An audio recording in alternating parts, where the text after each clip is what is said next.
We are a peaceful people. Struggle is we struggle, and we don't look for trouble. Just ask around. But when outside faces from foreign places talk about taking over, we ain't backing down. We ain't giving up no mountains, we ain't giving up no tree, we ain't giving up no river that belongs to we. Not one blue sake, not one rice grain, not one caress, not a blade of grass. This land is all I know. We gonna make it somehow. We will bend like a bow and never break. Our fathers came here and they lived and died here, and we ain't moving nowhere. Make no mistake, 'cause we ain't giving up no mountain, we ain't giving up no tree, we ain't giving up no river that belongs to we. Not one blue sake, not one rice grain, not one caress, not a blade of grass. We love the open country of the Rupununi and the Essequibo, take time on it. Though we may criticize it, this is our own, we love it, and we need to keep it. We have that right. So we ain't giving up no mountain, we ain't giving up no tree, we ain't giving up no river that belongs to we. Not one blue sake, not one rice grain, not one caress, not a blade of grass. So we ain't giving up no mountains, we ain't giving up no tree, we ain't giving up no river that belongs to we. Not one blue sake, not one rice grain, not one caress, not a blade of grass.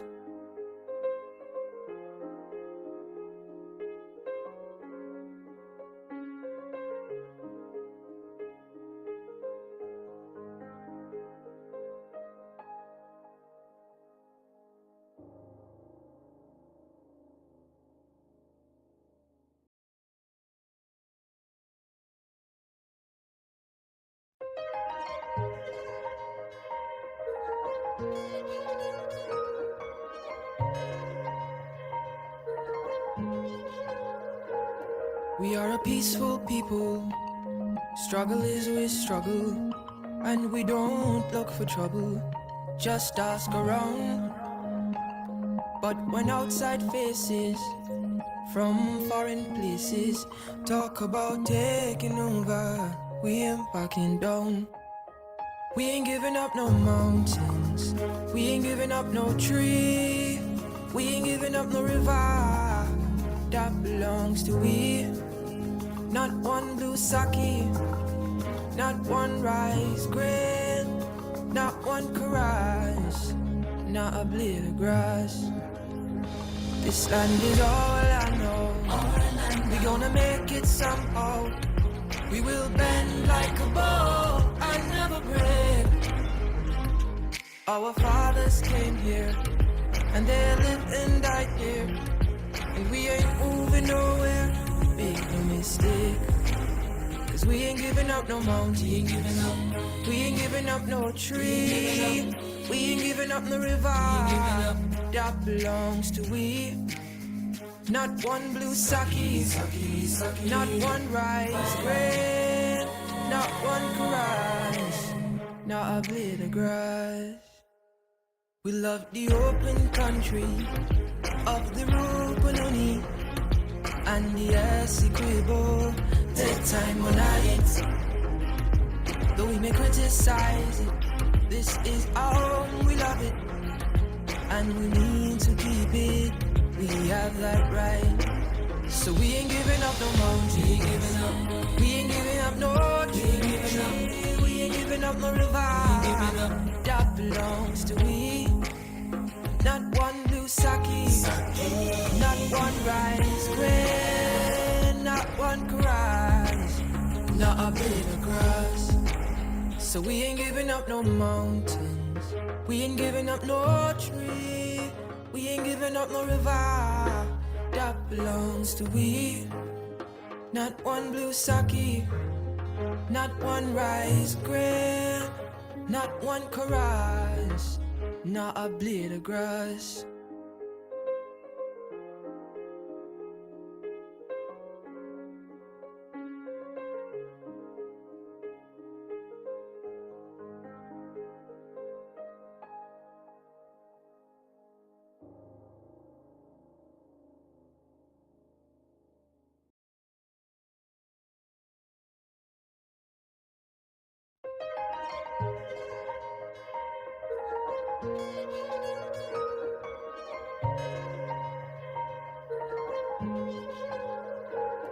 We are a peaceful people, struggle is with struggle, and we don't look for trouble, just ask around.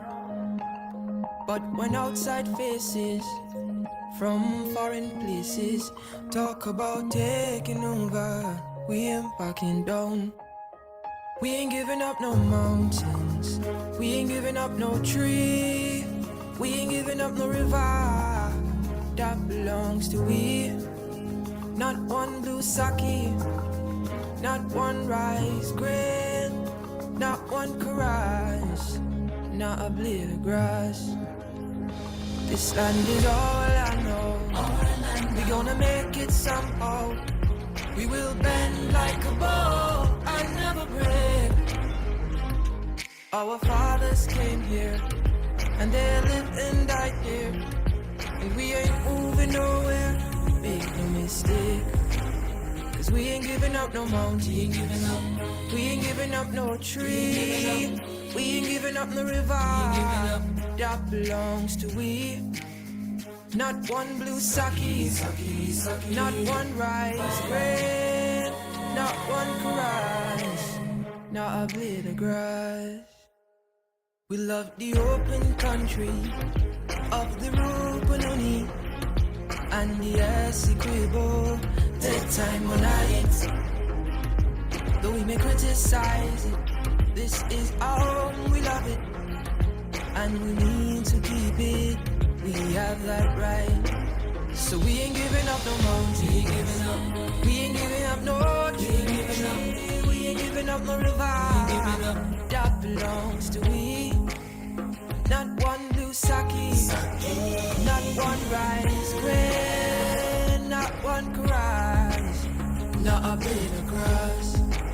So we ain't giving up no mountains, we ain't giving up no tree, we ain't giving up no river that belongs to we. Not one blue sake, not one rice grain, not one chorus, not a blade of grass.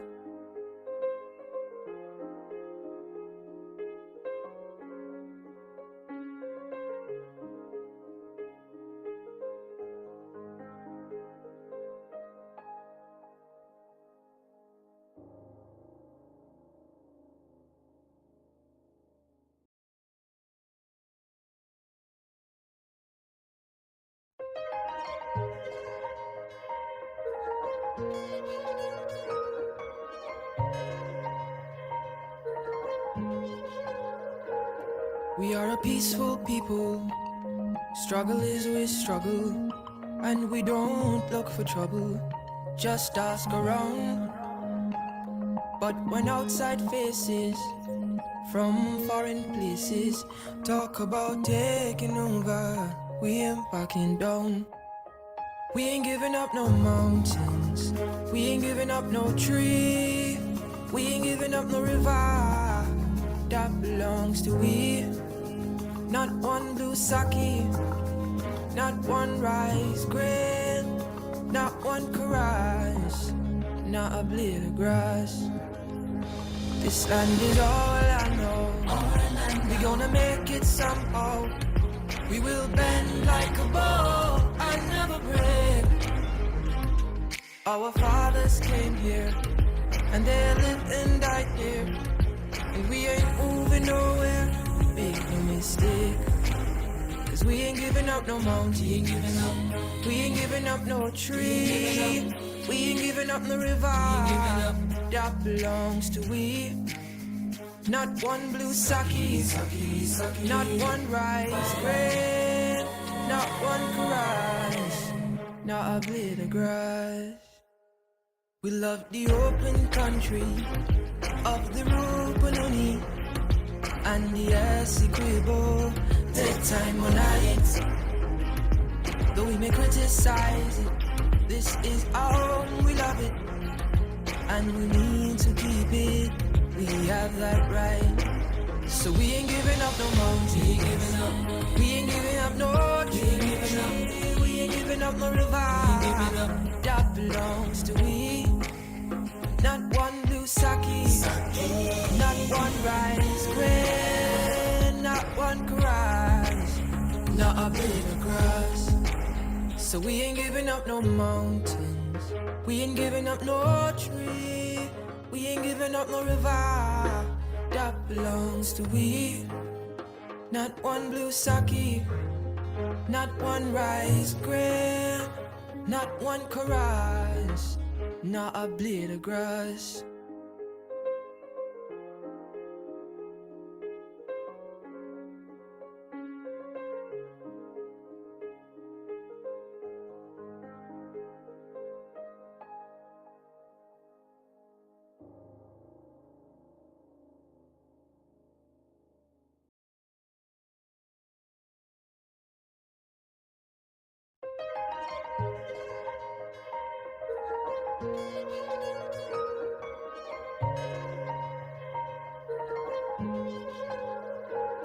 We are a peaceful people, struggle is we struggle, and we don't look for trouble, just ask around. But when outside faces from foreign places talk about taking over, we ain't backing down. We ain't giving up no mountains, we ain't giving up no tree, we ain't giving up no river that belongs to we. Not one blue sake, not one rice grain, not one chorus, not a blade of grass. This land is all I know, we gonna make it somehow. We will bend like a bow and never break. Our fathers came here, and they lived and died here, and we ain't moving nowhere, make no mistake. Cause we ain't giving up no mountain, we ain't giving up no tree, we ain't giving up no river that belongs to we.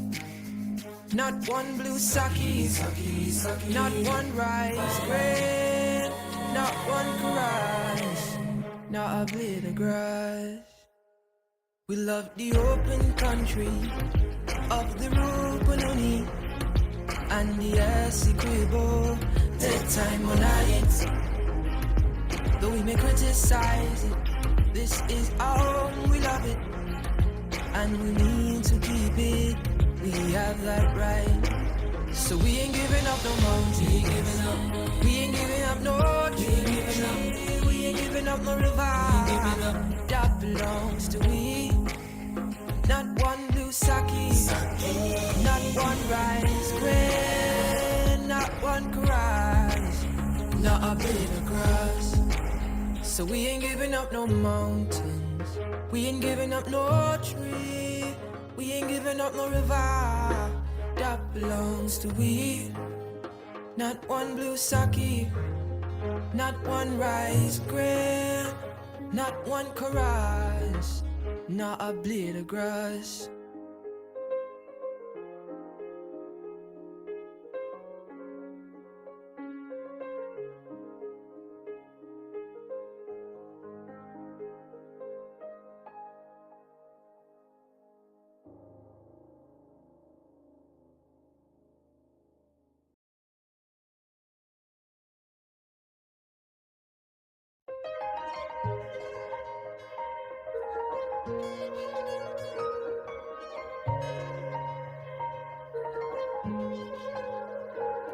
We are a peaceful people. Struggle is with struggle, and we don't look for trouble. Just ask around. But when outside faces from foreign places talk about taking over, we ain't backing down.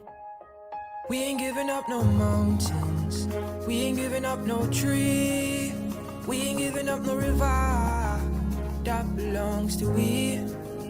Not one blue sake, not one rice grain, not one karage, not a blade of grass. This land is all I know. We gonna make it somehow. We will bend like a bow and never break. Our fathers came here, and they lived and died here, and we ain't. Honorable members, Mr. Speaker.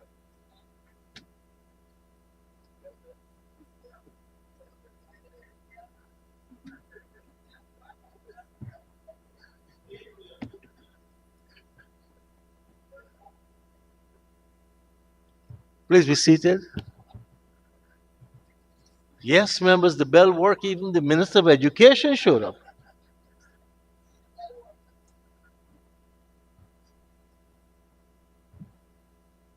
So we ended at 6:11, and at 7:07, I invite the Honorable Minister of Amerindian Affairs, the Honorable Pauline Campbell Sukhai, to make her presentation.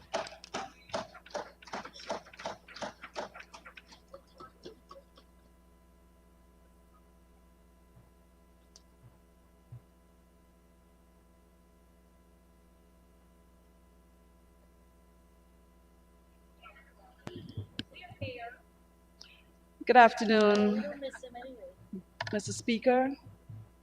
Thank you for allowing me to contribute to Budget 2025 debate.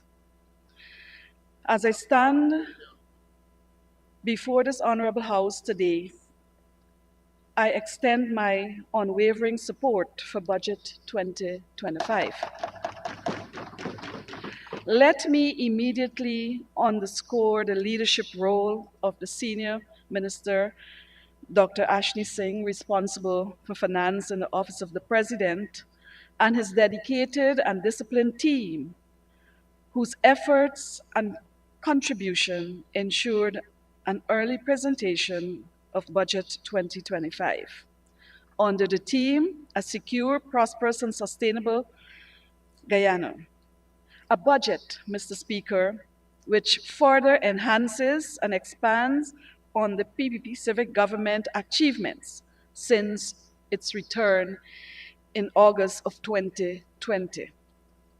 Recalling, Mr. Speaker, the battle of the People's Progressive Party Civic to save our country from the clutches of a group of politicians bent on illegally squatting in government, which threatened democracy, creating instability, and later, after the election, before the results were out, Guyanese, Mr. Speaker, remembers the drama, the fiasco that ensued at Ashman's building, the GCOM headquarters, and right here in the ACCC, where the recount took place, and in the Guyana's court, and of course, in the Caribbean Court of Justice. The CCG ruled, Mr. Speaker, and vindicated the People's Progressive Party Civic as the winner, the legitimate leader of government, while APNU AFC is regaled to the opposition benches. Mr. Speaker, yesterday the Honorable Member Vincent Henry claimed that APNU AFC brought back democracy. Whatever his motive for such claims, the record must be set straight, and was set straight by my colleague, Honorable Charlie. The restoration of democracy was possible was only possible by the People's Progressive Party Civic.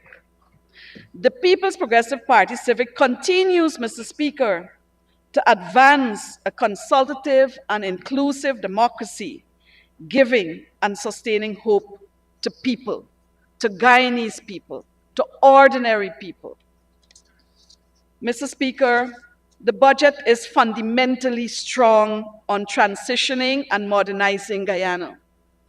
It presents policies for stimulating investment opportunities and allocating financial resources for expansion in every sector, and yes, to further address and improve the lives of every category of our population.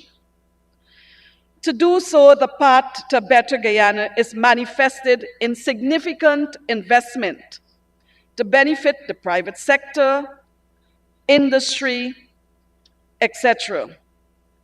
Infrastructure and other transformative projects, Mr. Speaker, takes precedence in this period, such as the new 4-lane highways constructed and being constructed, the new harbor bridge, the gas to shore project, the opening up of new housing schemes, which allows for the boom in the construction industry, and of course, in the advancement of Silica City.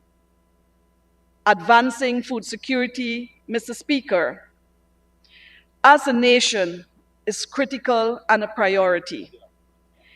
The investment in agriculture and food security is for the long term. Agribusiness and becoming a major supplier of food for the future. And of course, Guyana is looking to also become the supplier of food worldwide.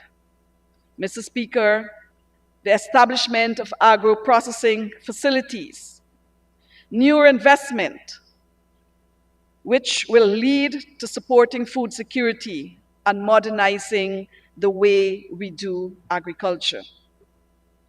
Mr. Speaker, I also want to allude and support the budget for its continued support to ensuring that the sugar industry is not destroyed, and that the families that are engaged in this critical industry, that their livelihoods too are secured, and that their children and their future, the children will also have a secure family environment, a secure future that will allow them to enjoy the benefits of our country.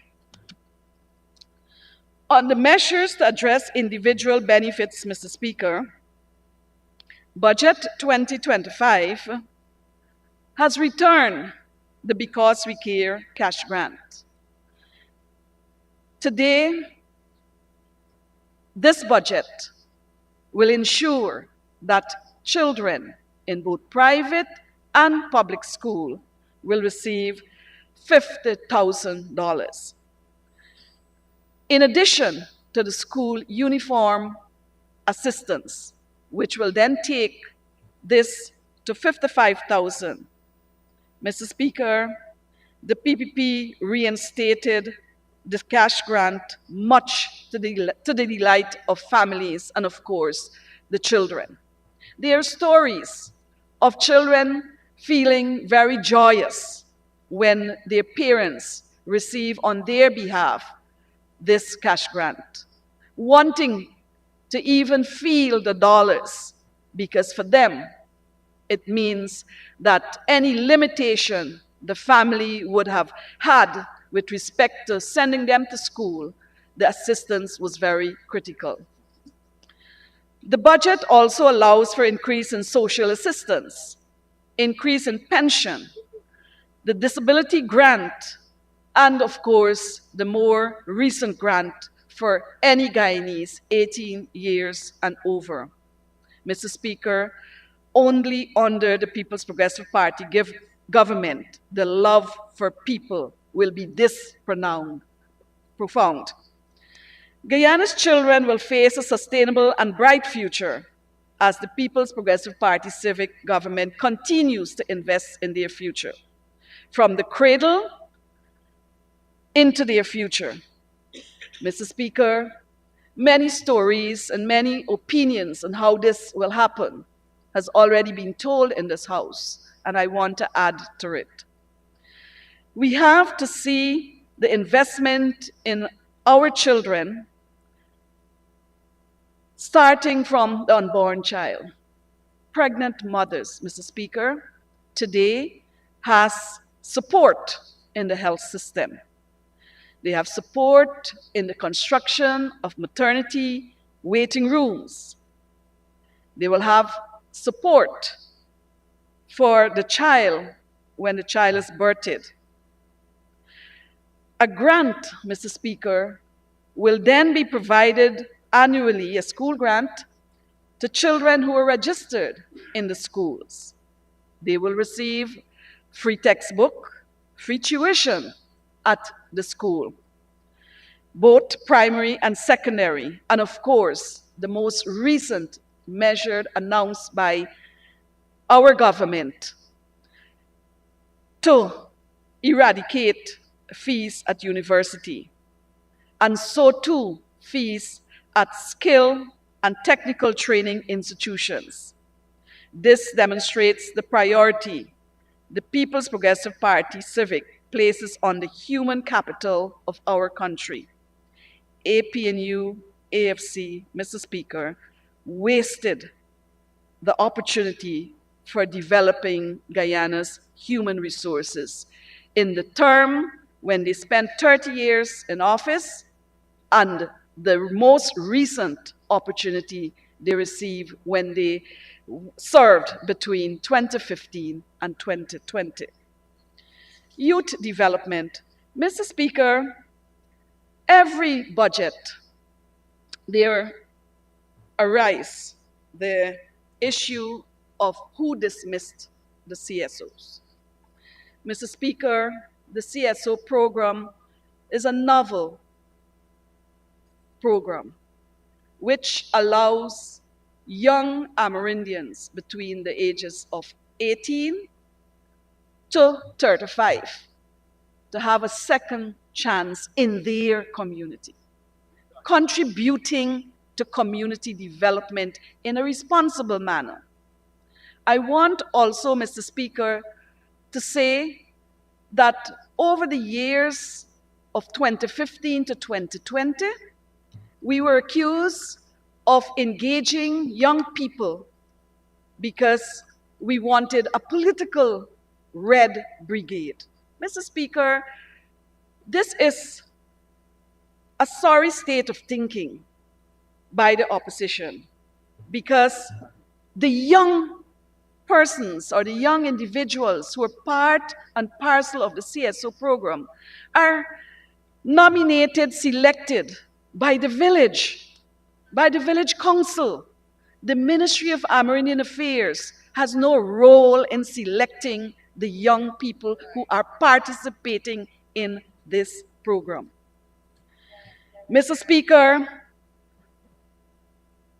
the budget supports job creation, training, empowerment, and building capacities for young people. In a nutshell, it means government investment in human capital, this time focusing on youth. We have focused on children, on students. Now we are focusing on youth. The APNU AFC, while in office, destroyed the options for young Amerindians. When they were in office, during that period, it was in June of 2015 that the program was abandoned. Mr. Speaker, I want to clear the air on this allegation that we dismissed them. Mr. Speaker, it was election time. It was campaigning time. Our government, through a cabinet decision, ensured that the young CSOs or the Amerindian youths would have been paid up to April. and the incoming government, whether it be the PPP Civic or the APNU AFC, they would have had the responsibility to take the program forward.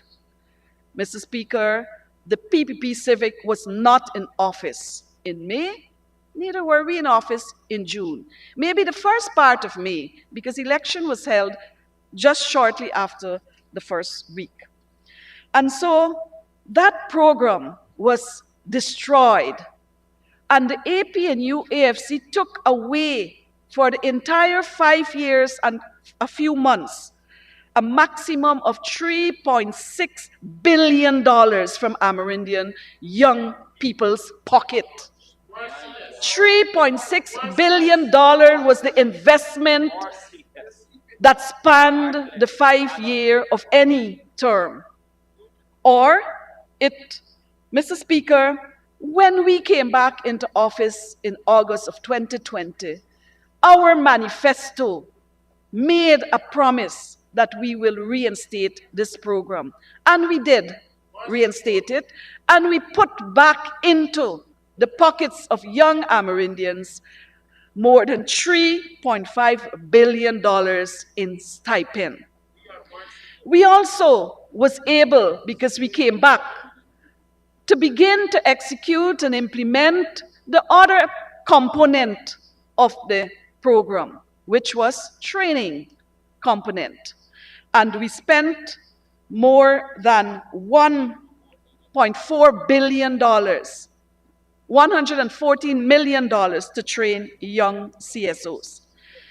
Mr. Speaker, the majority of the CSOs that supported village development and community development did not remain in that position, because many have gone on to various other levels of activities. And I'm very proud, Mr. Speaker, of all of those who have moved on from the CSO into better job environment. Mr. Speaker, I want to point out here, for example, in Madhya, the mayor, an Amerindian, a young Amerindian woman, and a deputy mayor of Madhya, both females, were once former CSOs. And this is at the leadership level. They're taking hold of leadership in their own region. Mr. Speaker, the majority of young Amerindian leaders who were elected at the village level in a democratic way also emerged from the CSO. We have, for example, Ms. Colette Johnny, the current Tushao of Tipiru, was a CSO. Ms. Cynthia Samuel from Cariaco in Region 1, she moved on to be a CHW, and today she's now a nurse, a trained nurse. Ms. Colleen Agard from Kimbia has moved into the education sector as a teacher. These are just a sample of the many more such success stories. Time will not permit me to read a long list of which CSO went where and in which sector they are now serving. Mr. Speaker, yesterday, the honorable member, Mr. Henry, inferred that the People's Progressive Party Civic dismissed 2,500 young participants in the HAZE project, which was established by the APNU AFC. Mr. Speaker, I want to inform this House that the HAZE program came to an end in July of 2019. And a letter was sent to the Ministry of Finance, and I hope one day the Ministry of Finance can share that letter. I was looking for it, but of course we did not manage, we were not there to manage the correspondences when they were in there. But a letter was sent to the Ministry of Foreign Affairs, Finance, saying to the minister, then Minister Jordan, that the funding for CSO was depleted and that they will retain only 3 staff up to July of 2019 to prepare the final report. My experience, Mr. Speaker, when I entered that ministry in 2020, August of 2020, the 3 retained Hayes technical support staff was still there. And they stayed on to December 2020, when the program was totally not in operation. So the People's Progressive Party civic government could not have dismissed the Hayes. In fact, when you peruse the Auditor General's report of 2017, the Auditor General in that report noted that $865 million under the Hayes project was unaccounted for, or could not. There was no evidence that show that this money was spent for the purpose it was allocated for. Mr. Speaker, I'm saying this because I have lived this experience in my ministry. And when I hear the members of the other side try to dab dirty mud onto the PPP Civic, I need to clear the air. Mr. Speaker, during the APNU AFC period, I also want to address the issue of land tenure, security, and land rights for Amerindians. There's no doubt that the precondition for independence was that Amerindians would not be left landless.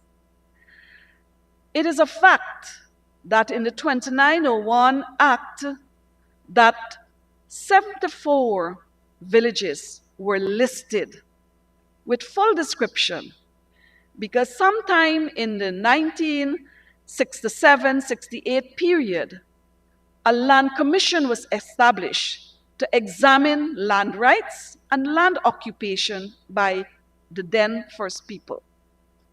That report recommended the area, the location for both occupation of residential, fishing, farming, gathering, agriculture, etc. And so, yes, land titling began way before we were in office. However, what I must disclose to this House is that the then PNC did not make did not put any effort or priority on surveying those land. It was a mere description by aerial survey, bounded by natural boundaries. And when we came into office, we were told that only one village, Oriala Sipuruta, was demarcated. Mr. Speaker, we have looked high and low. GLSC has looked high and low for that demarcation, or that survey, the cadastral survey for that village. It has never been found. It was the People's Progressive Party civic government under Dr.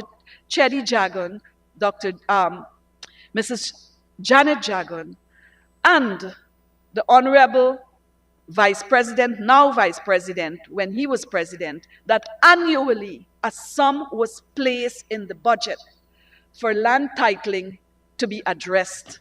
Even though there was no oil money, even though we inherited a bankrupt economy and country, we in the PPP Civic ensure that each year monies were allocated for titling and demarcation. And today, Mr. Speaker, in 2013, the Kingdom of Norway and the government of Guyana and the Honorable Finance Minister, myself, we sat together in this building here and signed on to the project, the Amerindian Land Titling Project, which then accelerate land titling.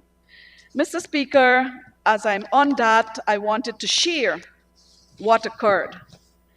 And so I am pleased to announce that from 2013 to 2015, a number of villages were titled and demarcation started. In 2015 to 2020, the APNU spent $2.289 billion to address land titling. And Mr. Speaker, everyone knows the media reporting on the then Vice President, who concluded that he was unable to title any lands for Amerindian for 3 years.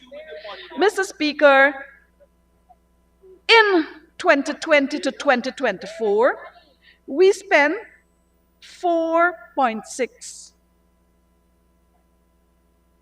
And our record, I will read it. We titled Tasserine and Kangaruma, Mashabo, Kapui, St. Monica, Mainstay, Yupakari, 4 Miles, Parmakatoy, Arau, Hobadiah Extension, Hotokwai Extension, Red Hill Extension, Akwini Extension, Mokamok Extension.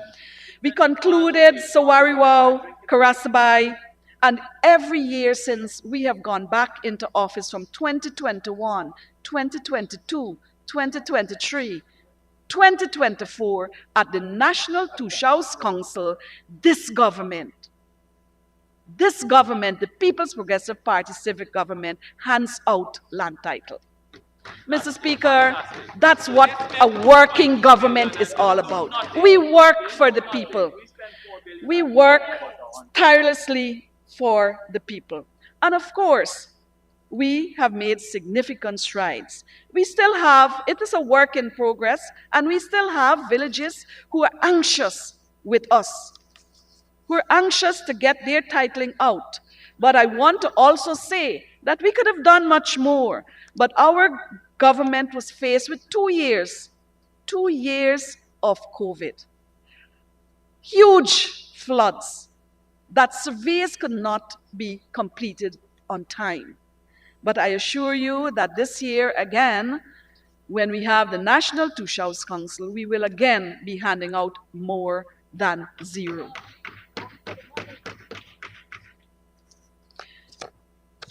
Mr. Speaker, I want to turn to some investment in Amerindian community. Mr. Speaker, and how it played out with us and the APNU AFC. Mr. Speaker, in the period 2015 to 2019, the budget, our capital budget, addressed 523 projects for a total of $9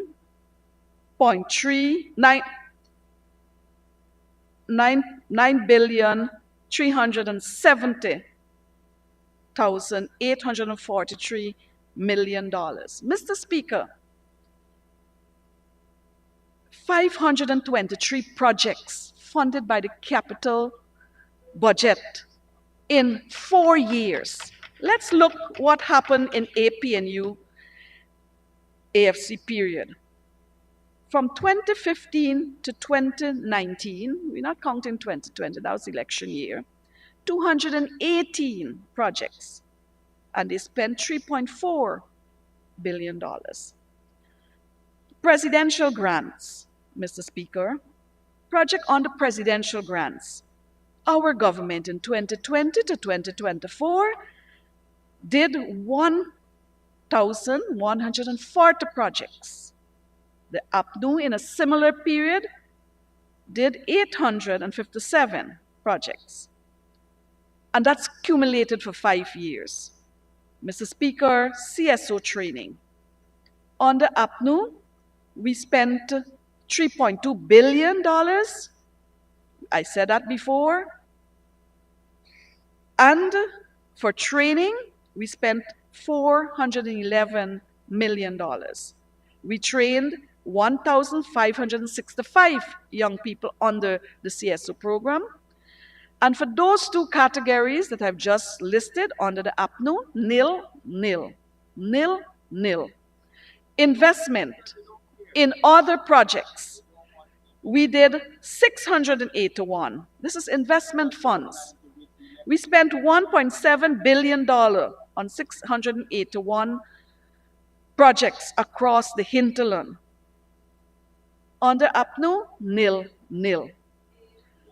We also had a $3 billion addressing commitments that came out of the National Two-House Council.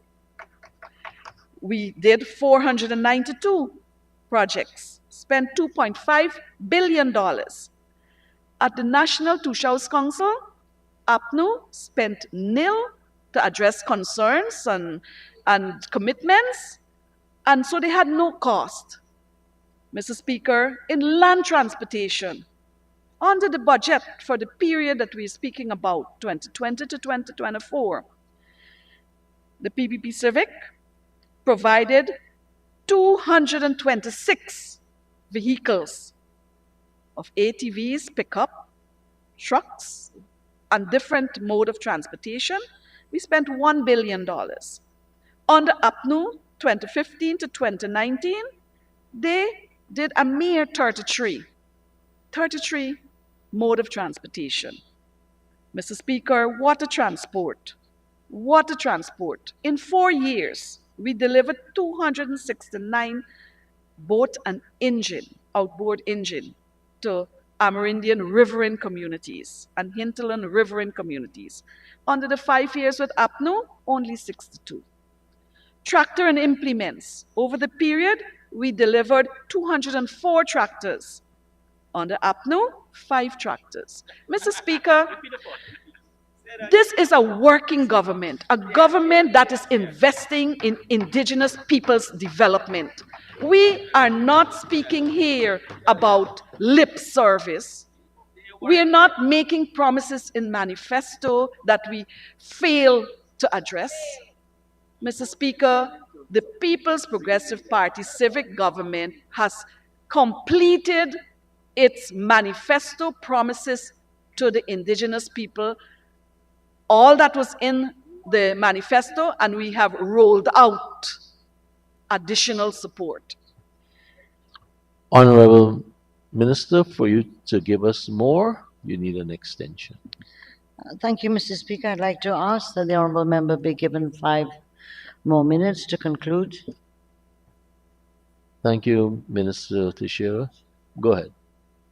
Speaker, I had the intention of sharing with this House by reading and delivering what else we've done, naming the project, naming the villages that benefit. But let me take the time to speak a little bit about Budget 2025. On the Budget 2025, the CSO program will benefit from $1.5 billion. Presidential grant, $530 billion. Hinterland Scholarship, $127 million. NTC Conference, $150 million. The hosting of Heritage, $102 million. Investment in land and water transport, $307 million. Amerindian land titling, $650 million. Mr. Speaker, I will now turn to what are some of the projects these allocation will address. And I'll go through very quickly because I understand and I know the time is limited. We will have, Mr. Speaker, communities have asked us to fund shade houses. And communities in Region 1, and I'll read just a few, Eclipse Falls, Warapoka, Obadiah, Red Hill, Arukamai, Manawaring, Cariaco, Santa Cruz, and others have asked for shade houses. We don't determine what we want to give. They do a village consultation, come up with their priorities, and we address their priorities. And we have a long list of Region 1. For Region 2, shade houses, Mainstay, Mashabu, Akuini, Wakapau, Kapui, Kabakaburi, Tapkuma, Bethany, Mr. Speaker, these are villages that have asked for shade houses, fish farm, pepper cultivation, fruit farm, etc. And I can go on and on with how much support we are providing to indigenous villages so that they too can develop. They too can have economic activities that create employment and increase income. Mr. Speaker, of course, I want to also tell you that for food security, we ensure that we work within certain parameters. Parameters of food security, infrastructure, tourism, economic projects, women projects, youth projects, social and productive projects. I also want to mention, before the time is up, the issue of the low carbon development strategy and, of course, the carbon credit revenue that we have been given the authority through resolutions signed by all the leaders at the last NTC, accepting this mechanism. Mr. Speaker, thus far, this government has transferred to Amerindian villages 248 villages, a total of $9.6 billion that will address additional investment in their villages. Today, we speak about investment, and I want to draw your attention that it's not only about farming now, but it's also about investment in mining, investment in forestry, investment in quarrying. Over the last 2 years, Amerindian villages have invested in medium-scale mining, not necessarily only in gold mining, but in other precious stones and, of course, quarry aggregate, contributing to the investment our country is making at the infrastructure sector, in roads. Many villages today are also investing in upgrading roads, concrete roads in Region 1, Region 9, Region 8. For Region 8, Mr. Speaker, I know my time is limited, but I have to speak about Region 8. The Ministry of Public Works is doing many roadworks, and they have given the roadworks to communities. We'll have community participation. Over $2 billion of roadworks, over $2 billion of roadworks in Region 8, Subdistrict 2. In Subdistrict 1, which is the North Pacaraimans, the Ministry of Public Work is enhancing and upgrading the roads from Karasabay to Parmakatoy and Keto. They're revamping and upgrading the airstrip. And we have moved from 2020 giving Amerindian villages community participation project for road maintenance from $100 million to now $315 or $16 million in the hands of the people, so that they can benefit not only through the carbon credit, not only through presidential grant investment funds and any other supplemental that we asked for from this honorable house during the budget period or during the year, but also from actively participating in ensuring that their villages, wherever it is benefiting and improving. I thank you, Mr. Speaker. Very much, Honorable Minister. Mr. Speaker, I commend this budget to the House for a smooth passage.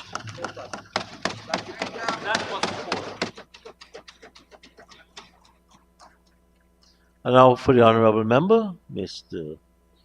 Devin Sears. Thank you very much, Mr. Speaker. I first want to say this. that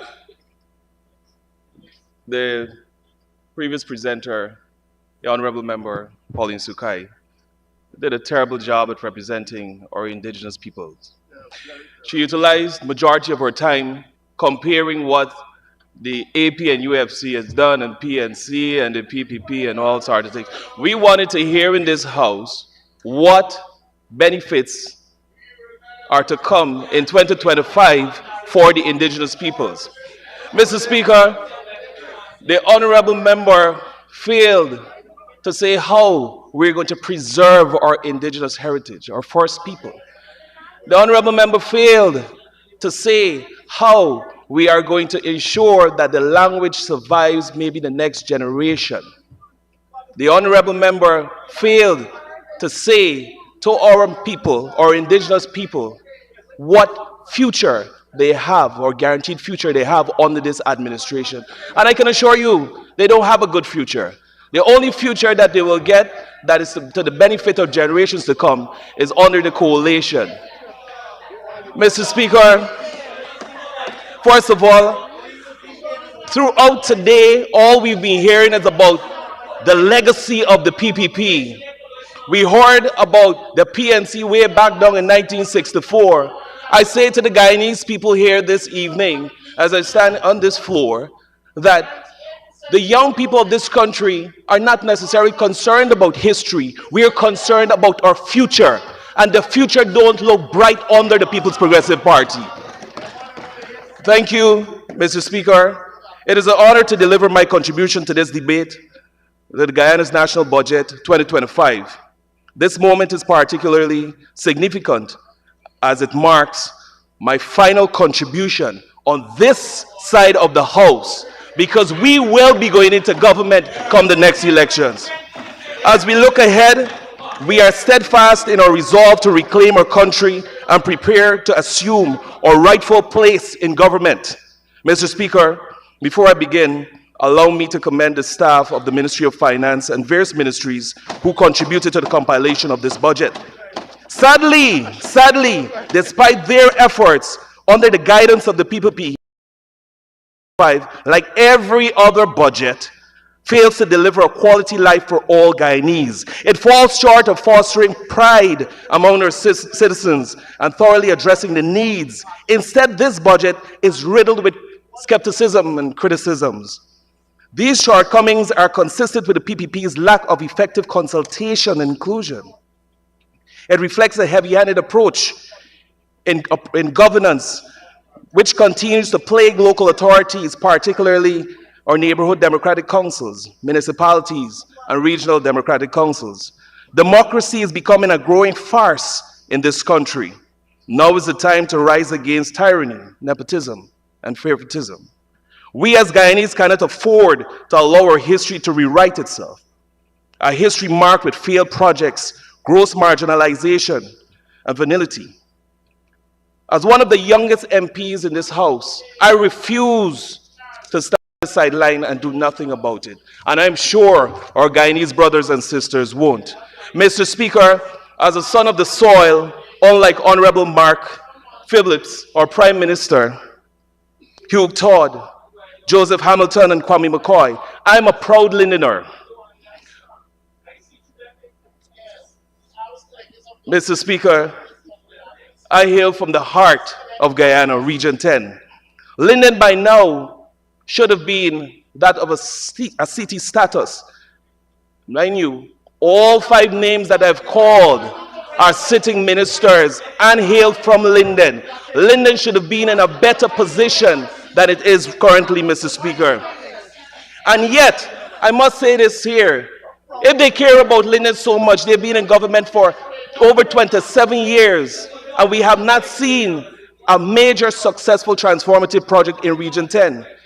And yet, they parade themselves weekend after weekend. The Honorable Prime Minister comes into Linden making a set of noise with your siren and flashing lights, but you are not delivering what the people are asking for.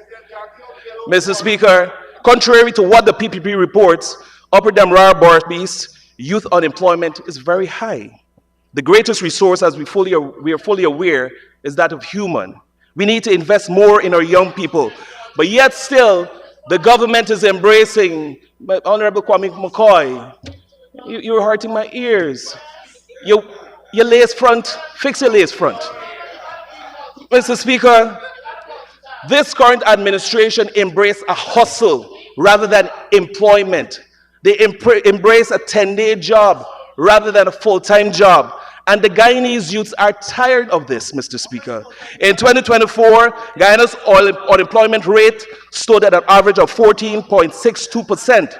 This figure is likely inaccurate because we have an influx of migrants in our country. I dare the Honorable Minister Joseph Hamilton to tell us what is his real plan for our young people in Guyana.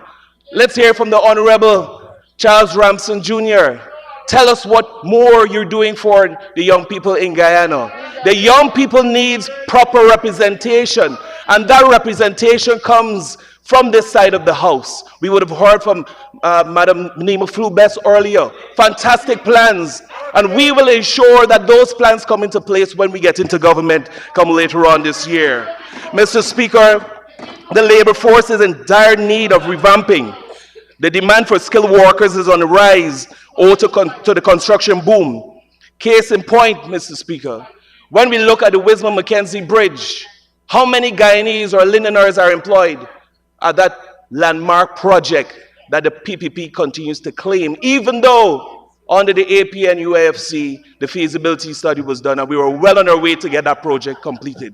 How many Chinese are working there? How many Latins are working there? And we see the same thing happening along the Linden to Lethem Road, which is currently in its first phase. Mr. Speaker, greater representation is needed and the PPP is not doing it. Mr. Speaker, the opposition continues to welcome development because we love our people. We welcome infrastructure improvements. We welcome bridges, roads, but not to the expense of Guyanese people. Guyanese must be put first, not be placed on a cheap labor line or hide behind the pretext of Guyanese are unskilled. That means more training and retooling needs to be done, Mr. Speaker. I was hoping to hear from the Honorable Manny Chan about how she intends to retool the Guyana Technical Institutes, Linden Technical Institute, and the other technical institutes across the country. We did not hear about how much money is going to be pumped into those institutes, because it's evident that this government don't believe in pre-vocational education. They don't believe in technical education, which is driving the development of this country. Mr. Speaker, I want to say this here. Of course, is a reflective of yourself. Mr. Speaker, when you look at the Guyana Technical Education Examination, which many hundreds of students from across this country is writing every year, you know what? It is not even accredited. That says a lot. Greater emphasis needs to be placed on accreditation. You don't want to be going to school for 2 years just to collect a piece of paper. You want to be employed. Mr. Speaker, I go further to share with our Guyanese brothers, and I hope they're listening. Remittance have historically played a significant role in Guyana's economy. MoneyGram and Western Union, of course. In 2020, remittance inflow accounted for approximately 8% of the country's gross domestic product, the GDP. In 2022, I'm happy that you're paying attention, Guyana received over $510 million in personal transfers. Mr. Speaker, it's alarming to know that this fastest growing economy with a $1.3 trillion budget, right now, remittance stands at 17% or contributes to 17% of this country's GDP. Now, Mr. Speaker, like my good friend, Director of Finance would say, trickle-down economics does not exist in this country. Now, while the government is splurging a lot of money all over the place, the small man is not feeling it. That is why they're lined up day after day trying to collect their little remittance from these services. Mr. Speaker, $50 US cannot, you cannot go to the market with that, you cannot pay rent with that, you cannot send your children with just that. Mr. Speaker, there's more that needs to be done, and this budget does not reflect the needs of the people. But there's hope. There's changing tide. A changing tide is coming, Mr. Speaker. They will come to this honorable house and say we're cushioning the economy by distributing cash grants. Might I say, sir, it was the same PPP regime that disagreed with the opposition position of direct cash transfer. Mr. Speaker, the citizens have raked up so much debt from courts and bank loans. Some of them will even die before they receive this cash grant. And guess what?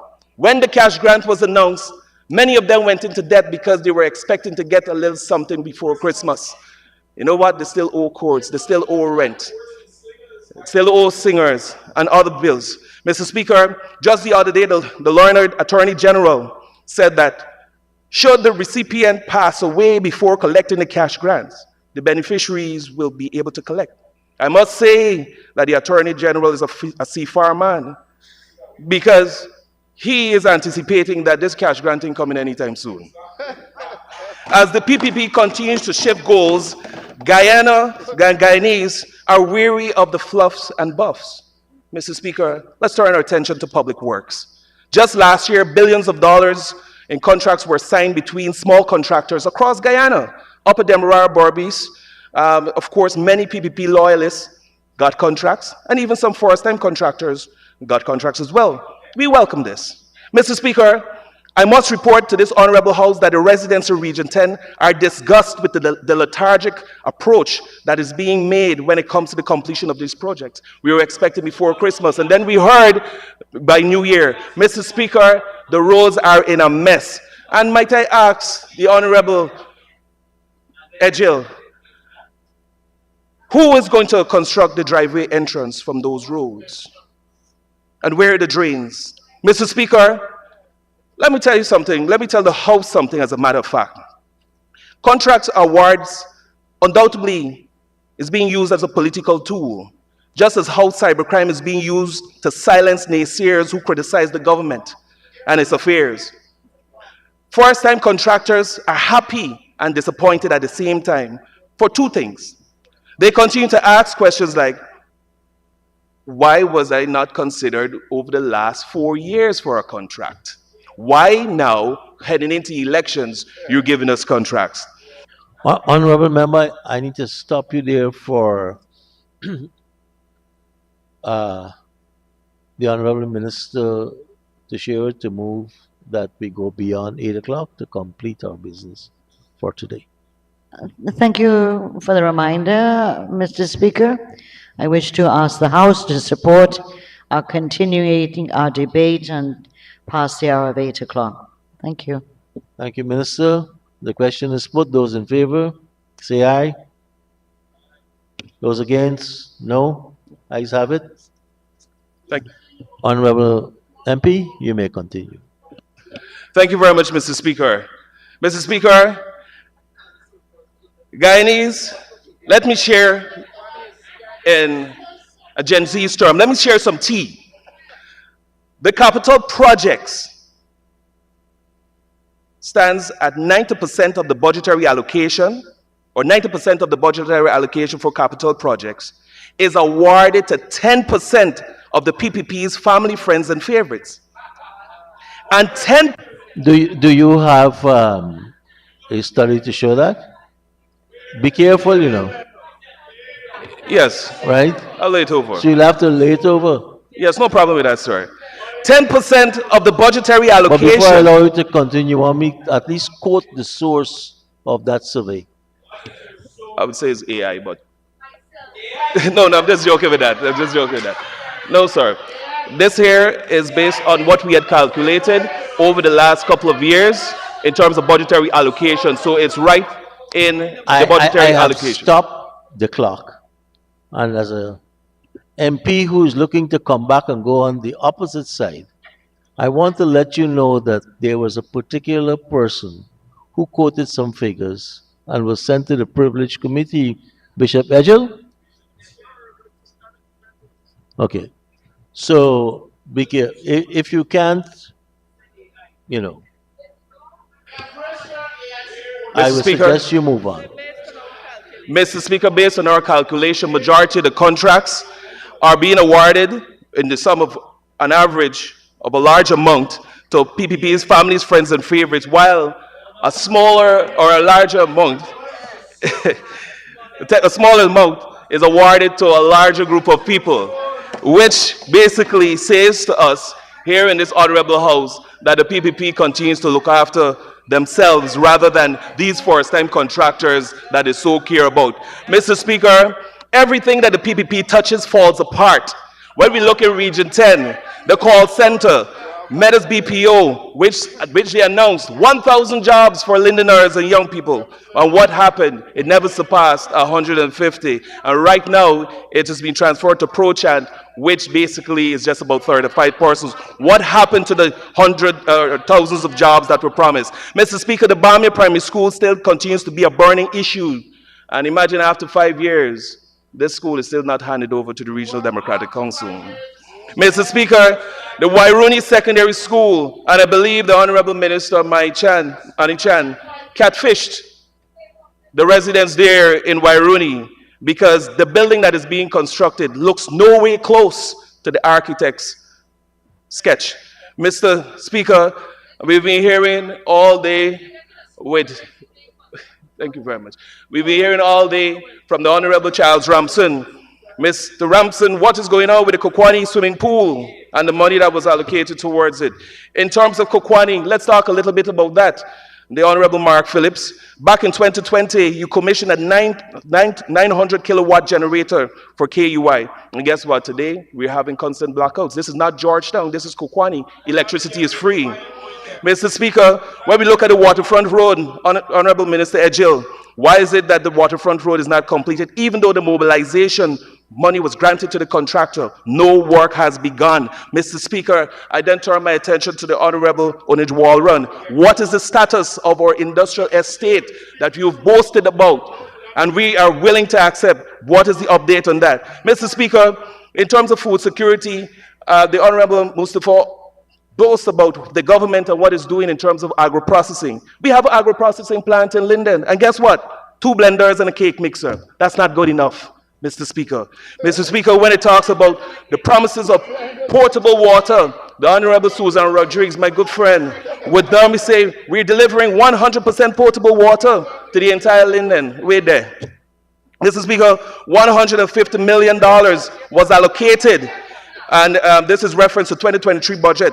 $150 million was allocated to the Takama WAF to aid in, of course, the agriculture sector. Mr. Speaker, I visited that site just a couple of days ago. That does not look like $150 million. It looks like $15 million. Wow. I'm asking the government to be accountable for the taxpayers' money. Wow. Mr. Speaker, in terms of house lots, the government came here and said we've given out 30,000 house lots, or how much thousand house lots? Mr. Speaker, guess what? A lot of those allottees or those persons who are given a lot are still looking for their lots. Mr. Speaker, I asked the Honorable Minister Kroll to look into this. Mr. Speaker, no allocation for the completion of the Millie's hideout to Sand Hills Road. Mr. Speaker, this government is not serious about food security, since a lot of the lands in Millie's hideout focuses extremely on agriculture. Mr. Speaker, let me go further. There's no incentive to attract meaningful investment in Linden right now, and sub-region 2. Mr. Speaker, I turn my attention to the Honorable Vikram Bharat. Before you turn your attention to him, I turn the time attention to the Chief Whip. Mr. Speaker, I move that the honourable member be given 5 minutes to conclude his presentation. Thank you, Chief Whip. Mr. Speaker, you may continue. Of course, it was reported in this House that through the efforts of bauxite mineral and also forest bauxite, we're producing millions of tons or exporting millions of tons of bauxite. Mr. Speaker, we continue to be bashed on this side of the House with the failings of Russell. But I want to make it clear to the Guyanese people and those that live in the area of Araima, Hururu, and Kokwani. Our government stood with the people, with the workers at Russell, because they raised an issue of being underpaid. Mr. Speaker, if this government is so good, why is it taking so long, Honorable Member Vikram Bharat, to find a new investor in Araima? Mr. Speaker, There's much more to be desired when it comes to this budget. Let's turn our attention really quick to tourism, Mr. Speaker. Mr. Speaker, the Honorable Minister spoke about the country's contribution in terms of tourism amounted to over $13 billion, primarily owed to the hospitality sector.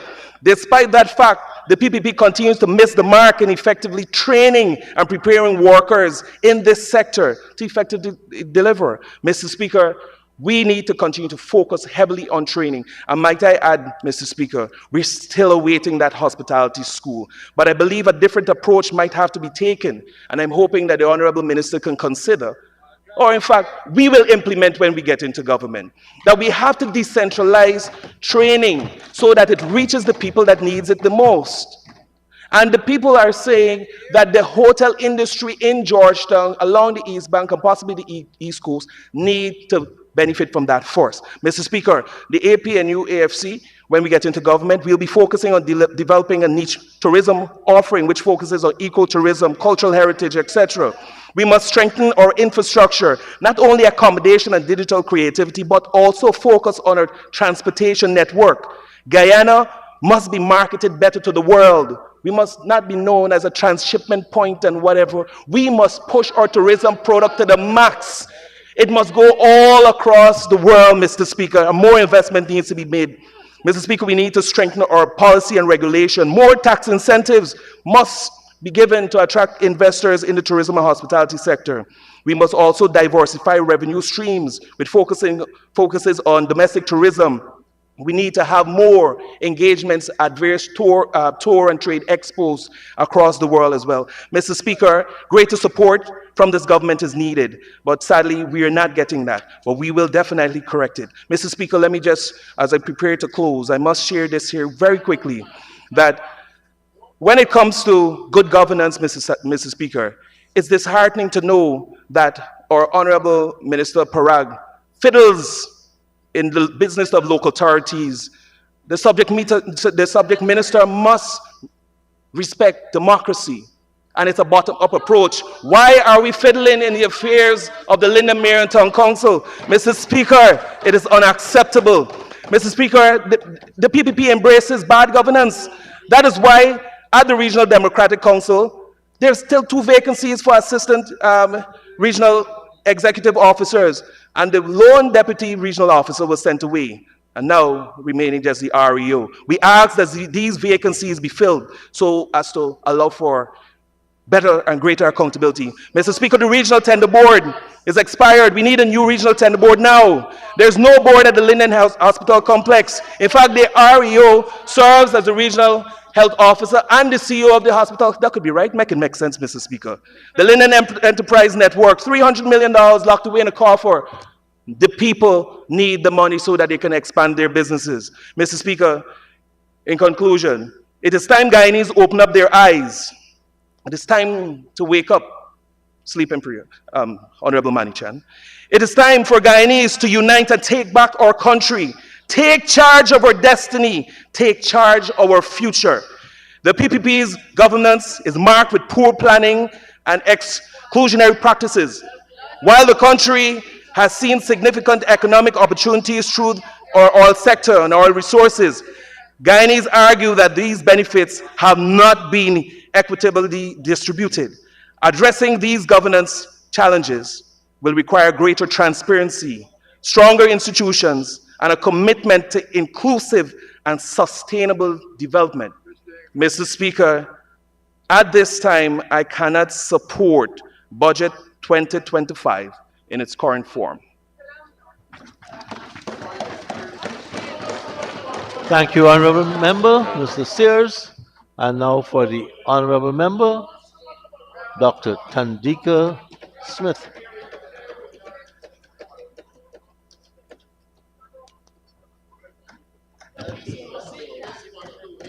Thank you, Mr. Speaker. Mr. Speaker, when we took office in 2020 in the COVID-19 pandemic, immediately we honored our manifesto commitment and embarked on a path of restoration and development. The past 4 years has been nothing short of progress, nation building, recovery of our economic status, improvement of livelihoods for all Guyanese, and most of all, placing Guyana on the world map as one of the fastest growing economies in the world. Mr. Speaker, Budget 2025 was drafted under the theme, A Secure, Prosperous, and Sustainable Guyana, because this is where we stand as a country today. We are heading in a direction that will ensure every Guyanese live a life of dignity, a life where we can build a solid foundation for many generations to come. Mr. Speaker, for the past few days, we have heard many recurring statements about this budget, and I quote, "This is for friends, family, and favorites. This budget has nothing for poor people," unquote, and the list goes on. Mr. Speaker, I wish to remind this August House that those lines define the former APNU AFC government. Since it was under their tenure, Guyana was thrown into dismal days. Our sugar workers and Amerindian brothers and sisters were placed on the breadline. When they lost their only means of income after being fired by the very persons who claim to love people. Mr. Speaker, it was under the APNU AFC that every Guyanese struggled to put food on their tables, clothes on their backs, send their kids to school as they buckled under heavy tax burdens and reversal of programs such as the Because We Care cash grant, amongst others. Mr. Speaker, they were their own favorites.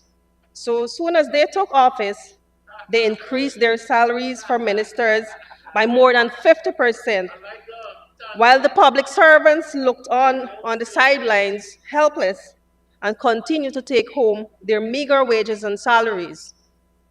Mr. Speaker, it was the poor and ordinary man who got nothing under the APNU AFC.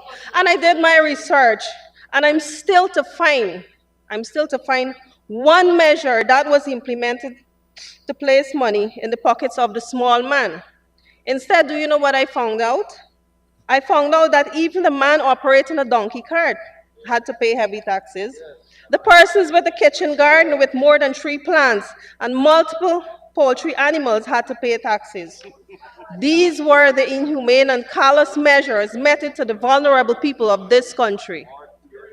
Mr. Speaker, the PPPC government understands that it is the people of Guyana who place their confidence and trust in us, and that is why we will continue to deliver and stand to our commitment by delivering workable policies, plans, programs, and take strategic, tangible measures that will help sustain and develop our country. Mr. Speaker, we continue to boost all sectors by ensuring equitable budgetary allocations that will further support our growing economy. Multiple measures were created to help cushion the pockets of Guyanese. And, you know, a lot of persons are saying there is nothing in this budget for anyone. But let me give you this scenario. And this is for everyone who is looking. We have the Richards family, comprised of 8 persons living in a 4-bedroom house, 2 old-age pensioners, a teenager who wrote CSEC and passed all his exams and is now desirous of pursuing a career in civil engineering at the University of Guyana. However, funds are a bit low on the side because mom and dad are expecting to welcome their 5th child, all while caring for a differently abled child who tragically lost both limbs in an accident some time ago. The other kids are all attending primary school and are currently preparing for NGSA. Mr. Speaker, this budget will afford and bring relief to this family by increasing old age pension for the 2 elderly persons, along with providing their 100,000 cash grant each. It will provide free university education for that teenager. Mom and dad are public servants and have received their salary increases along with their cash grant. Mom will be signing up for her newborn 100,000 cash grant. The primary school kids will each receive $55,000, and the differently abled child will also receive his one-off cash grant along with his increase of PD of $22,000. Not forgetting the $10,000 healthcare voucher for every member of the family. Mr. Speaker, like this household, every other household in Guyana will receive same, whether you support the PPPC government or the APNU-FC coalition. This is the vision of our government. We create comprehensive measures to cater for every man, woman, and child. Mr. Speaker, as I turn my attention to health, it is important to note that contrary to all the negative comments that we've listened for the past few days against our healthcare system, it was under our government in 2020 when we took office, various discrepancies were discovered. There was no workable plan to protect citizens from the COVID-19 virus. Billions in expired drugs and medical supplies were discovered. No new hospitals or health centers were built. There were little, or rather, there were no new health policies in place. Mr. Speaker, today, we can boast of 6 new hospitals being constructed currently, one in Anne Regina, Diamond, Enmore, Bath Settlement, Skeldon, and very soon, right in Region 3, the Kentron Hospital will be completed and commissioned. Mr. Speaker, patients who need dialysis are able to access 600,000 cash yearly to help with treatment. Old age pensioners and school age children benefited from spectacles vouchers.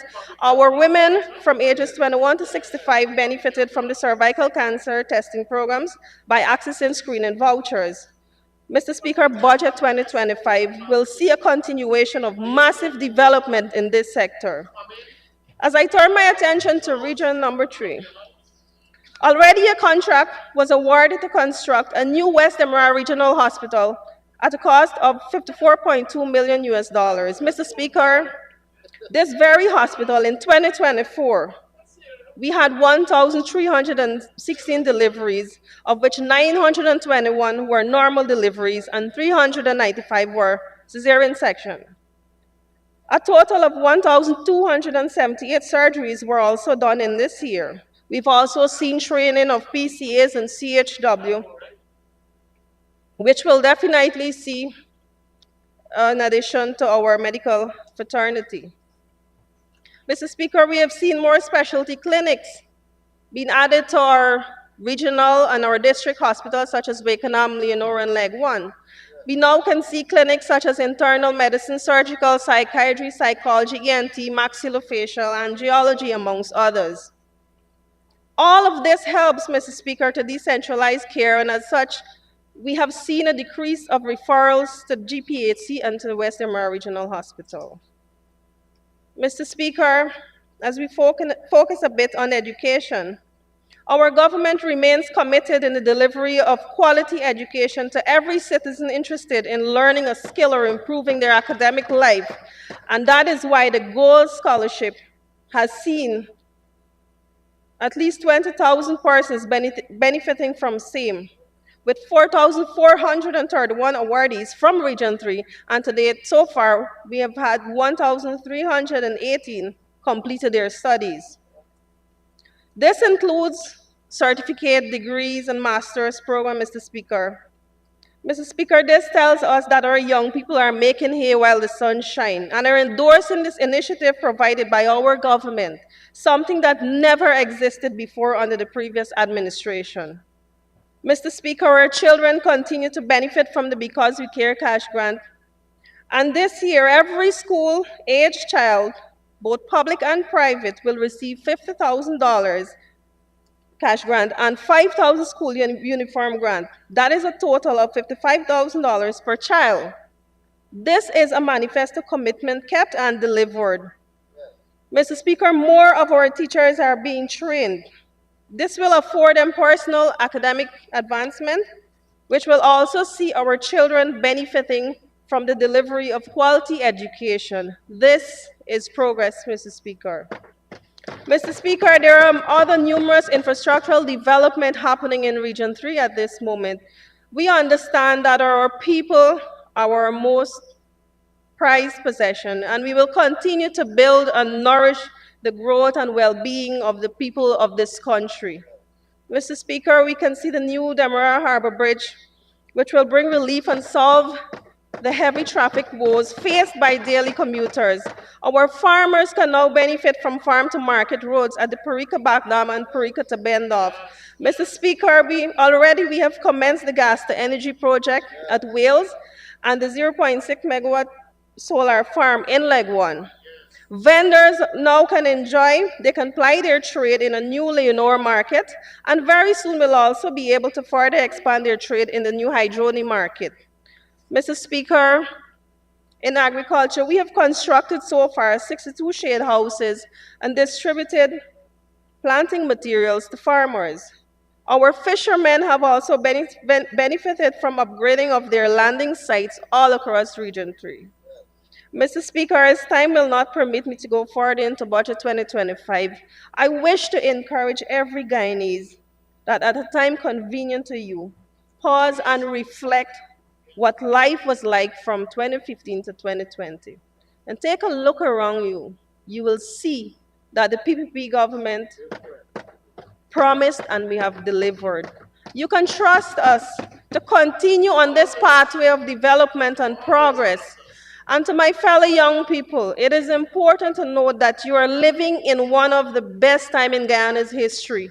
Make the best of every opportunity available and grow in every aspect of your lives. The PPPC government will return to government and continue to work assiduously towards the development of all of Guyana. Mr. Speaker, last but not least, I wish to thank the Honorable Dr. Ashley Singh, Senior Minister in the Office of the President with responsibility for finance, and his dedicated staff for crafting yet another people's budget which will continue to deliver equitable benefits for every Guyanese, irrespective of their race, religious background, or political affiliation. I therefore recommend this budget for passage in this honorable House. Thank you. Thank you very much, Honorable Member Dr. Smith. And now for the Honorable Member, Ms. Beverly Earlert.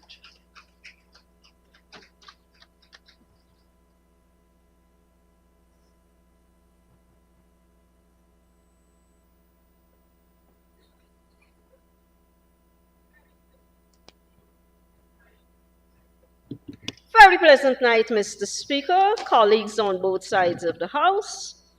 Mr. Speaker, I will start with calling some names. Tugbo Park, Burmine Scheme, Festival City, Claybrick Scheme.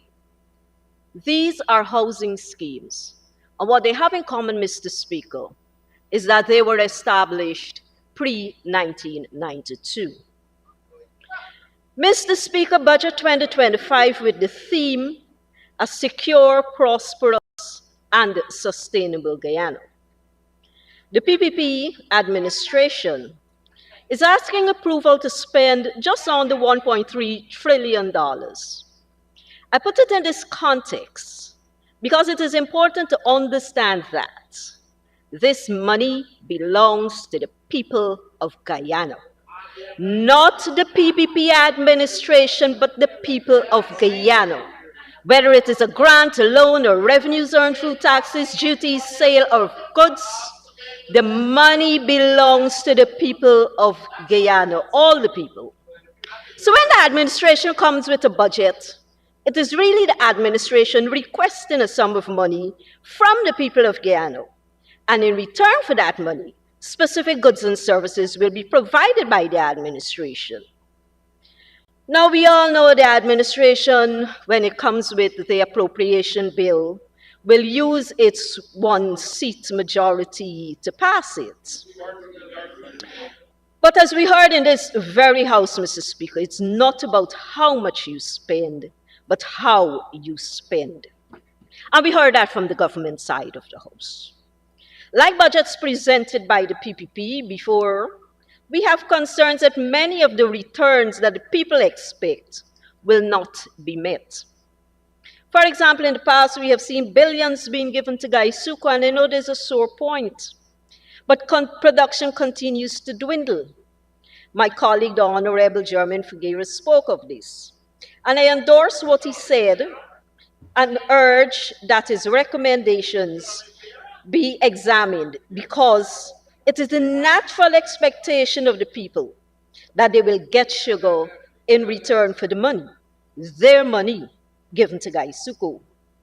We can argue for the rest of this debate on who destroyed the sugar industry and go back to the days when the army and police had to cut cane because of strike action called by the PPP-led GAU, or reports of factories being sabotaged, or the 6.4 billion loan that was taken to build the White Elephant, Skeldon factory, and continued spending to fix the unfixable, that folly.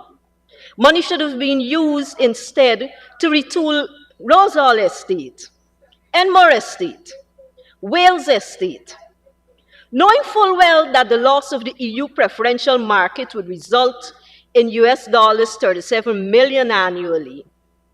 The PPP administration, many of them still here today, went ahead and borrowed heavily, banking on sugar. The Skeldon factory was touted to produce 110,000 tons of sugar. Money borrowed, money spent, loan with interest placed on the backs of Guyanese. Or we can debate how the EU was forced to hold back on funding for the ailing sugar industry when Parliament was prorogued. Mr. Speaker, Dr. Ashley Singh, the honorable member, in his 2011 budget presentation, said 2010 was a disappointing year for sugar. The signs were there. Sugar was failing. There's a whole long history of what caused the decline of the sugar industry. The time does not permit me to expand on. But the PPP would want the nation to believe it was the APNU coalition government that crippled sugar. Ask the Vice President who it is who said, if Skeldon fails, sugar is dead. Mr. Speaker, when money is taken for education, the people rightfully expect their children to pass their exams as proof of their education. So it's hard to understand how millions can be given to an entertainer to construct a school, and we have seen the result of such folly. Similarly, millions given to a social commentator to construct a pump station, and all the people have to see for their money is comment-free.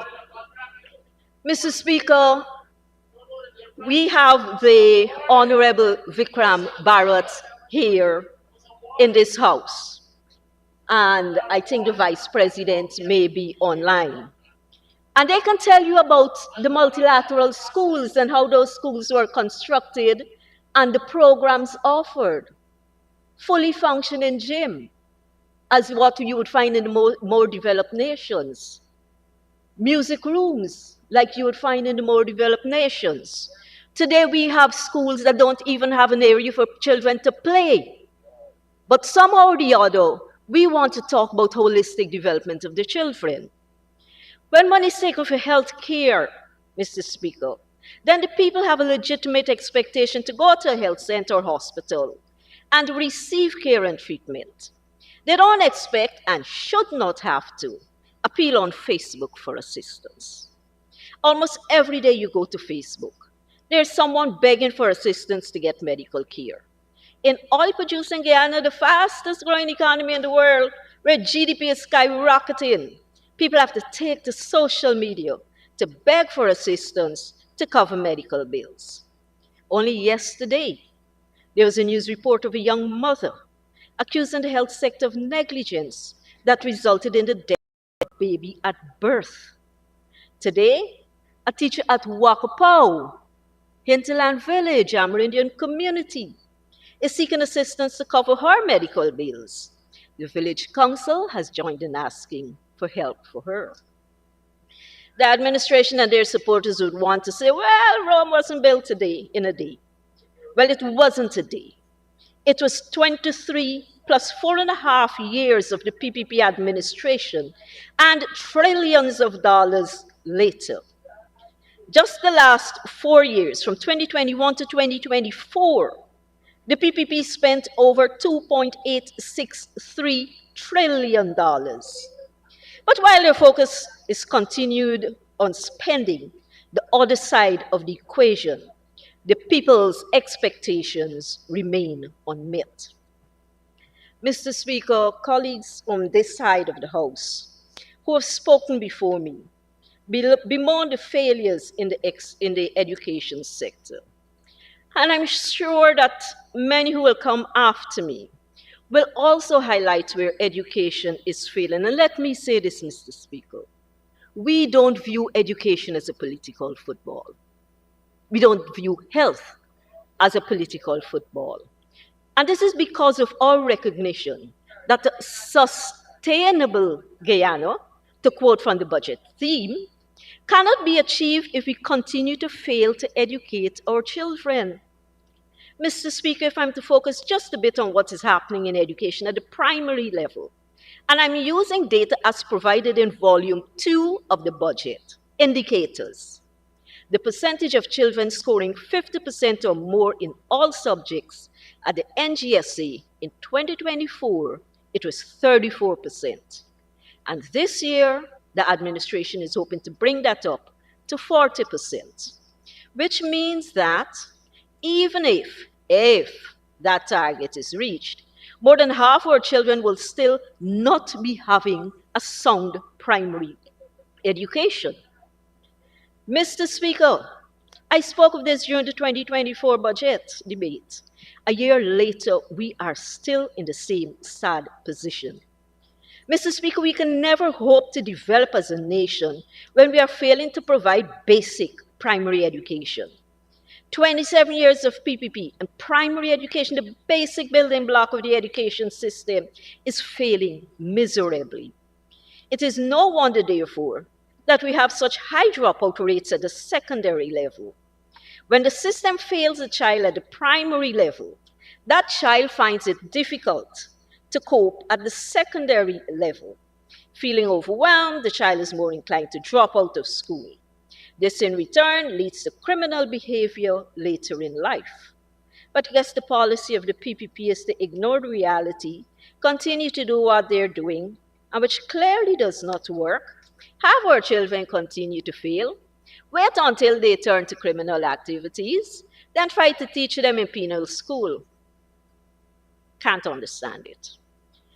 Mr. Speaker, providing classrooms, passing teachers through training college, providing textbook, as what was the practice even prior to the PPP in office. Hot meals, all of these are important, and we support them. However, when an environment is created where teachers are demotivated, then you defeat the positive impact that all those prior things can achieve. Over the years, the PPP administration has stripped the teaching profession of dignity, treating teachers like beggars, forcing them to stand in the broiling sun for a $100,000 cash grant that could have been given to them at the inception using the same system through which they received their salaries. But no, make them stand in the sun and so show them who is boss. Teachers had to stand on the picket line on strike for a scanty top-up to their salaries. And then, in an attempt to destroy their solidarity, their unity, the administration is fighting against the process of deducting union dues. This is to stifle the teaching profession of its collective bargaining power. If there's another reason, I'd love to hear it.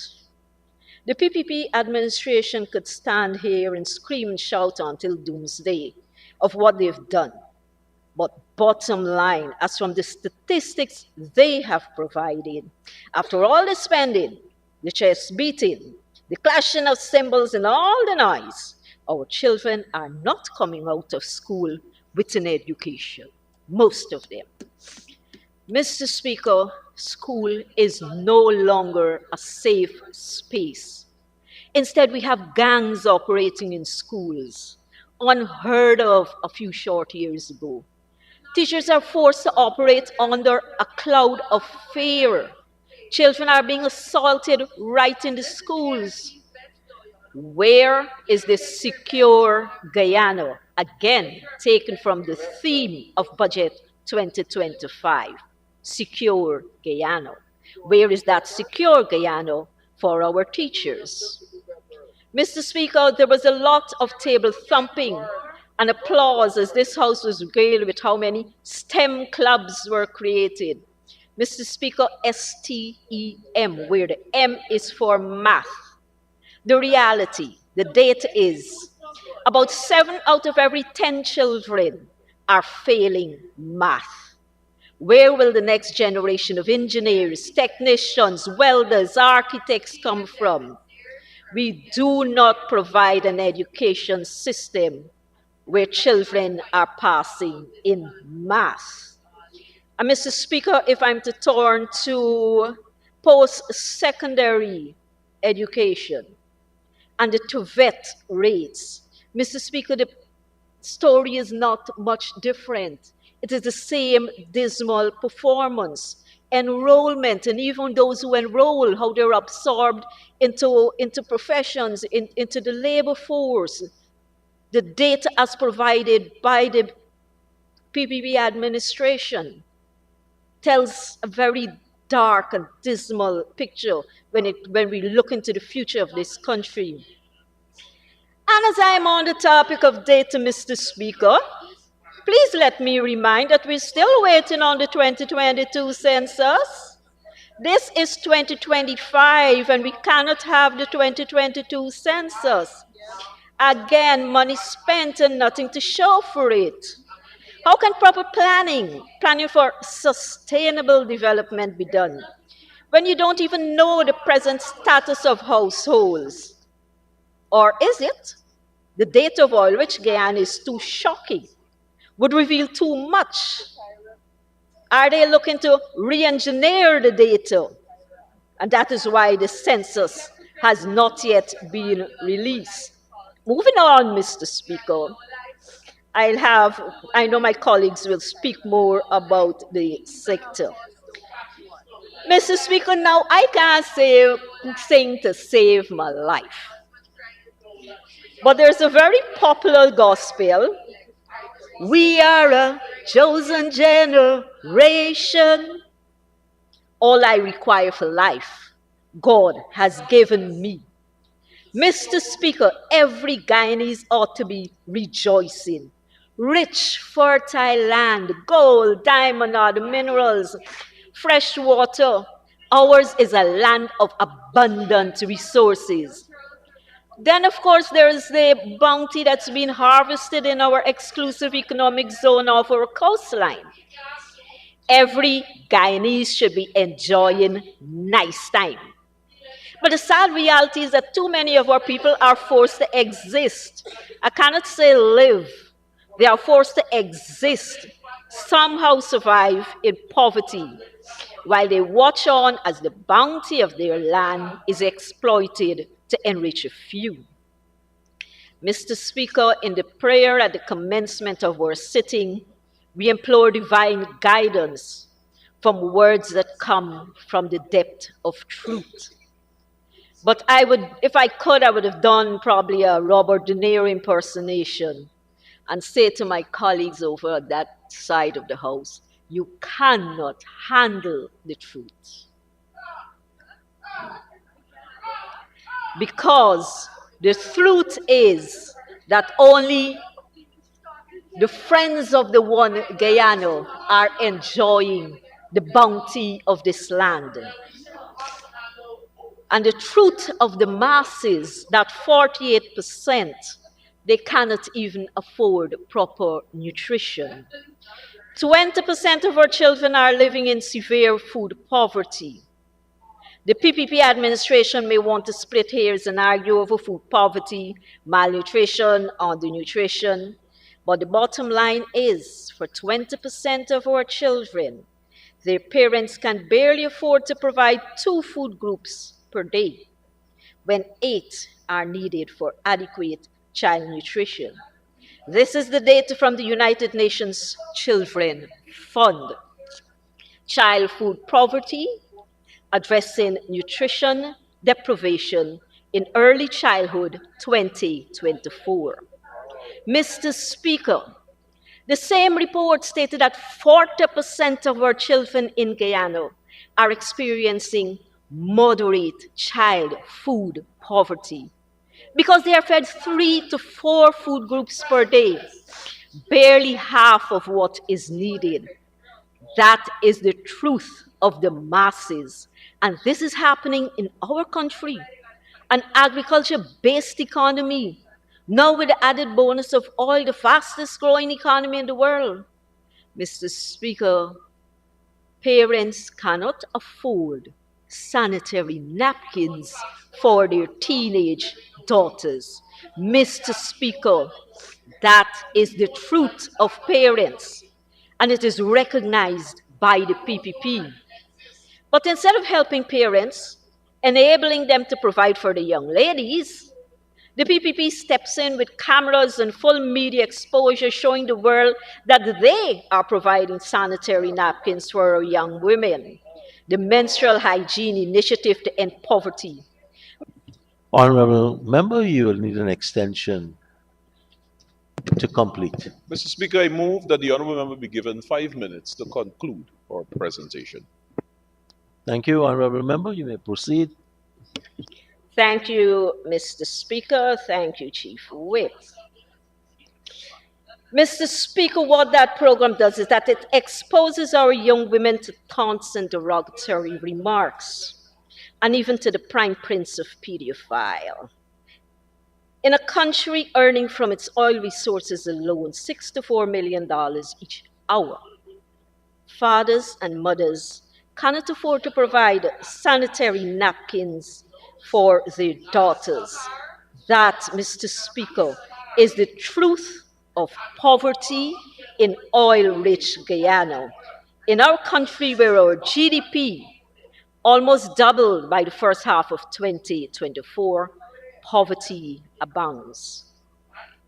Mr. Speaker, in this fastest growing economy with $1.3 trillion to be spent this year, family will still have to depend on remittances from abroad. But now with the Iceman making his rounds, many families may find that source of fund no longer available. Instead, they might have an additional mouth to feed. Mr. Speaker, there are groups across Guyana, mainly women. They call themselves prayer warriors. I believe that as a nation, we owe them a debt of gratitude that we cannot repay. Each morning they pray for our nation. And it has to be these prayers that keep us going.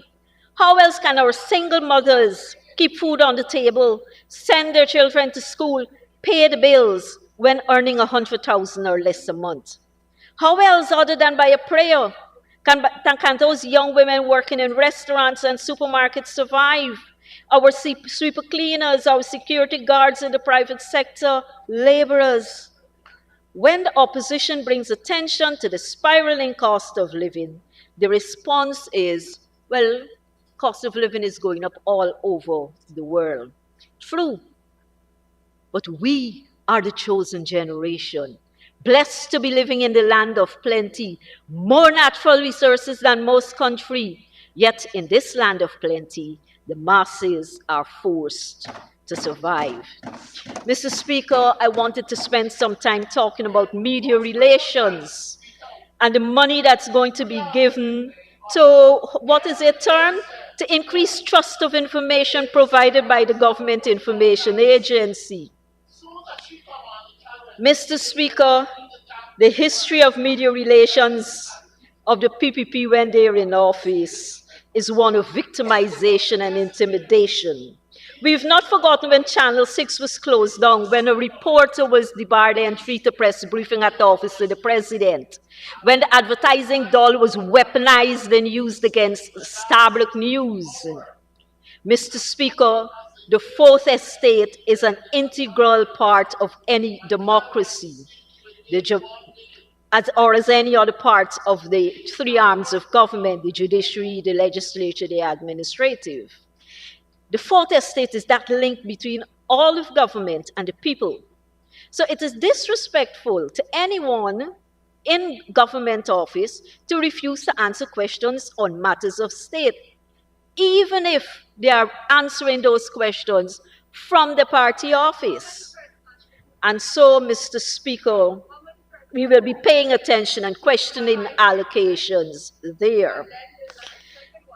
In closing, Mr. Speaker, let me take this opportunity to thank all those public servants who went through the frustration of trying to put a budget together that would benefit the people of Guyana and to the masses, the 48% living in poverty.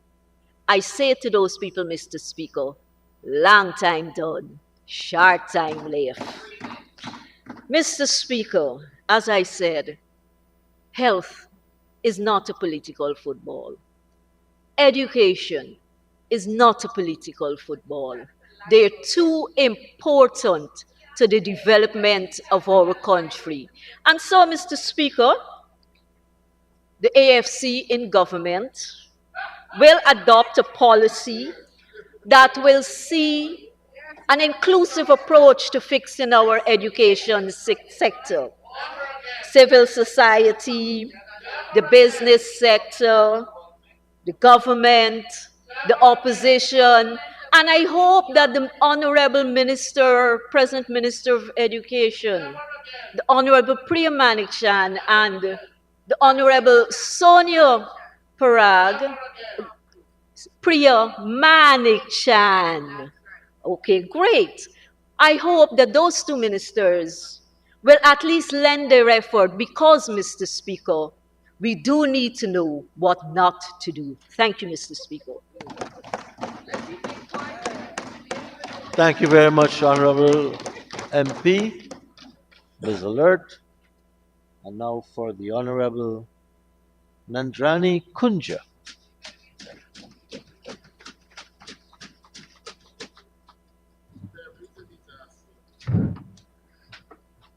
Budget 2025, $1.82 trillion under the theme a secure, prosperous, and sustainable Guyana.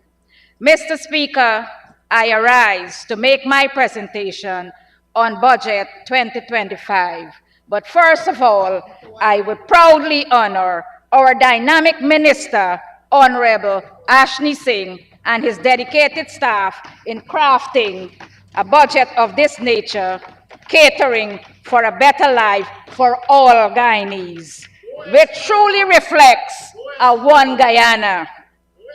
Mr. Speaker, listening to the presentation for the past 2 days plus, to the remarks from the other side of the House, it leads one to wonder whether they truly understand progress and development.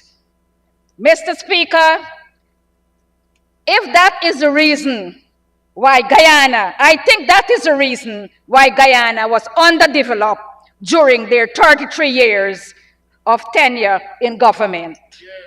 Mr. Speaker, I never want to recall, I've been hearing all the time, but food insecurity and the bad days under this government.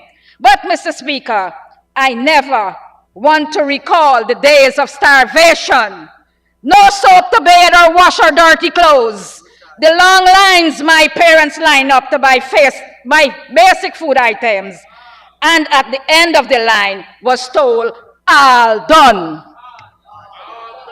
It pains my heart to remember the many helpless parents who watch their hungry children. Mr. Speaker, the song for the past 2 days is the budget has no provision to cater for survival. Mr. Speaker, I was born and bred in Essequibo. The county was so depressed and forgotten, we couldn't even get jobs. Mr. Speaker, there was a little girl that I know who was in need of a job and was qualified, applied for a job, was called to the PSM for an interview. And, Mr. Speaker, what was surprising, she was asked for her qualification. When she presented her certificates, she was asked for her blue card. This child did not know anything about party card in those days. She replied, I don't have any card. Mr. Speaker, she was told, how do you expect to qualify yourself for the job? So in order, sir, under the PNC government, if you don't have a PNC card, can't eat your dinner. Those were the days of the qualification in those days. Sir, they on the other side are saying this budget has nothing. They're so biased and blatant. Mr. Speaker, Essequibo Region Number 2 is known for its rice cultivation. And sir, in 2015, the APNU came to the rice farmers in their campaign mood under the theme decency, honesty, and integrity, and promised the rice farmers $8,000 a bag for paddy, Mr. Minister. Sir, after they assume office, our farmers all around this world experience the real bluff, fluff, and broken promises. When the then president, with high integrity, honestly told the distraught farmers that rice is a private business, Mr. Speaker. Mr. Speaker, since our PPC government took office in 2020, to date, it is with great commitment and dedication. Our farmers are receiving constant intervention and support. Our agriculture minister and his team, both regionally and centrally, are often seen on the ground, in the fields, walking alongside our farmers, fulfilling their immediate requests and needs. Mr. Speaker, these actions resulted in increased sown hectares. Mr. Speaker, I want to give you the figure over the period of 2020 to 2023, 106,859 hectares were sown on the Essequibo coast. Support by the year 2021 to 2024, construction of drying floor at Riverstone, benefiting 200 farmers. 5 Cannon Jackto sprayers were purchased for the rice industry. Flood assistance program, 80 farmers benefited. 2022, construction of drying floor at Somerset, benefited 120 farmers. Seed paddy assistance, 598 bags of seed paddy were distributed. Fertilizer assistance, 1,555 farmers benefited from 26,865 bags of fertilizer. 2023, Mr. Speaker, seed paddy allow assistance. 2,571 bags of seed paddy were distributed among the farmers of Region Number 2. Mr. Speaker, the support continues in 2024. Fertilizer assistance, 17,590 bags of fertilizers were distributed to 1,543 farmers. Seed paddy assistance, 95 bags benefited 21,000 farmers. These are intervention by our government and our hard-working and dedicated minister. Sir, unlike the then agriculture minister, who only recognized rice when seen on a plate, our Minister of Agriculture is so experienced and knows how to provide to feed a nation. Mr. Speaker, here are some works executed in drainage and irrigation which enhance sowing and reaping. Construction of regulators at Annandale, Hampton Court, and Mars Delight. Construction of irrigation check at Aberdeen Watercoast. Construction of box culvert at Lima Sands and Hampton Court. Construction of tail wall at Little Alliance, Bounty Hall, and Evergreen.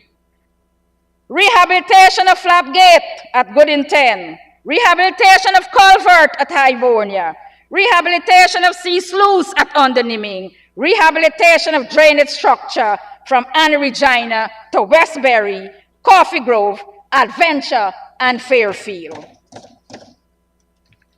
Construction of new pump station at Kapui, Andrews, and Koja. Construction of 89 shade houses and distribution of planting materials, Mr. Speaker. The rehabilitation of the charity agro-processing facilities. Mr. Speaker, empowering farmlands in areas such as Bethany, Supernam Creek, Upper and Lower Pomeroon. Construction of farm-to-market roads in areas such as Golden Fleece, Undernimin, and Sparta. Upgrading fishermen landing sites across the region. Mr. Speaker,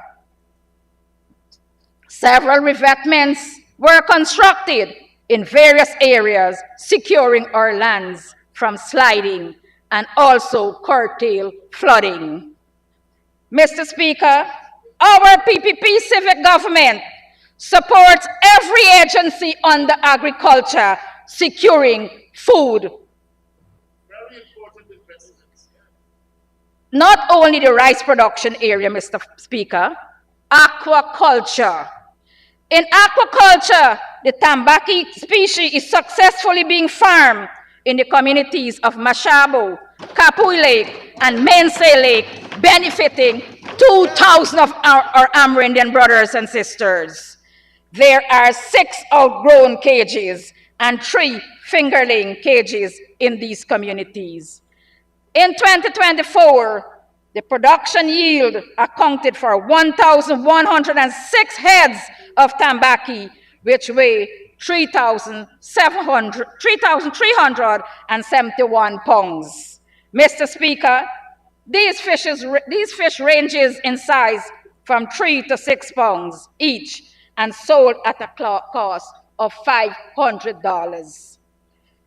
Mr. Speaker, these tambaki, if you eat them, you don't know whether it's snapper or tambaki you're eating. Yes, this is development.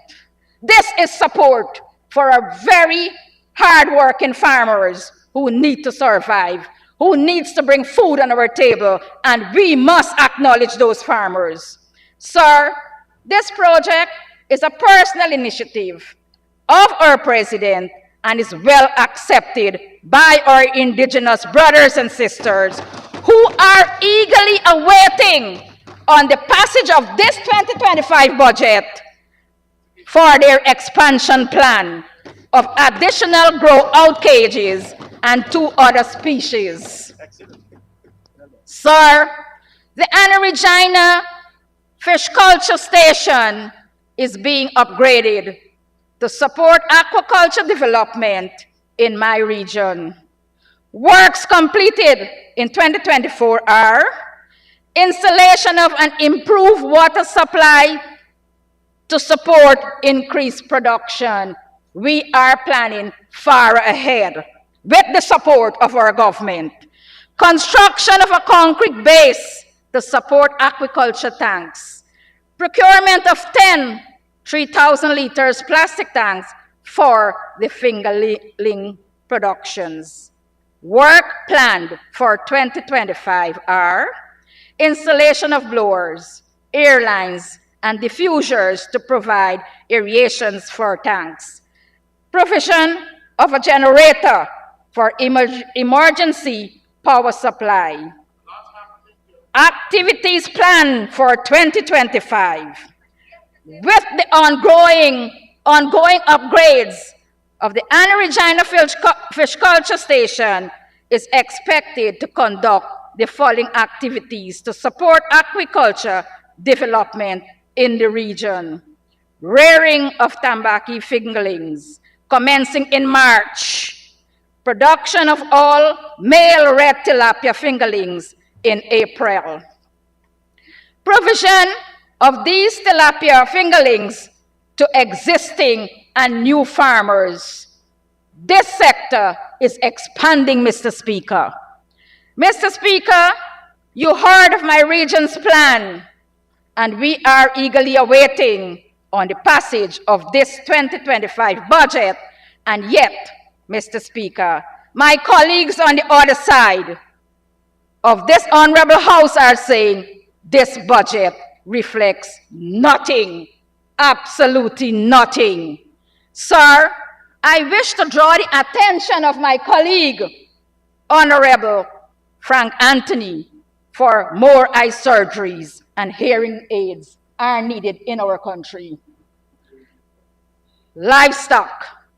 Mr. Speaker, our government support our livestock farmers with chickens, pigs, and the black belly sheep. Mr. Speaker, at a rural women conference hosted in Region 2 on the 11th of September 2024, it was reported that 40% of our farmers are women, Mr. Speaker. Our government caters for all, men, women, and children. Mr. Speaker, we heard in this honorable House that the pathway work is slush fund. Mr. Speaker, I have news for those on the other side because of ignorance will continue remaining on the other side. Mr. Speaker, the 2,000 pathway workers, who are mostly young women and girls, were introduced to the world of work by our PPPC government, are attached to education and health sector and are doing fine jobs. But, Mr. Speaker, many of these young women and girls have recently graduated in the nursing profession, Dr. Anthony. Some are employed permanently, Minister Sonia, and some were trained in cosmetology by the Board of Industrial Training. Mr. Speaker, the Honorable Ramjatan must apologize to Minister Sonia Parag, it's her workers, and to Minister Charles Ramson and these young people in our region for insulting them, calling them slush fund, Mr. Speaker. Apologize, Honorable Honorable Member, you use one word which I wouldn't allow, and now you need an extension to continue to conclude.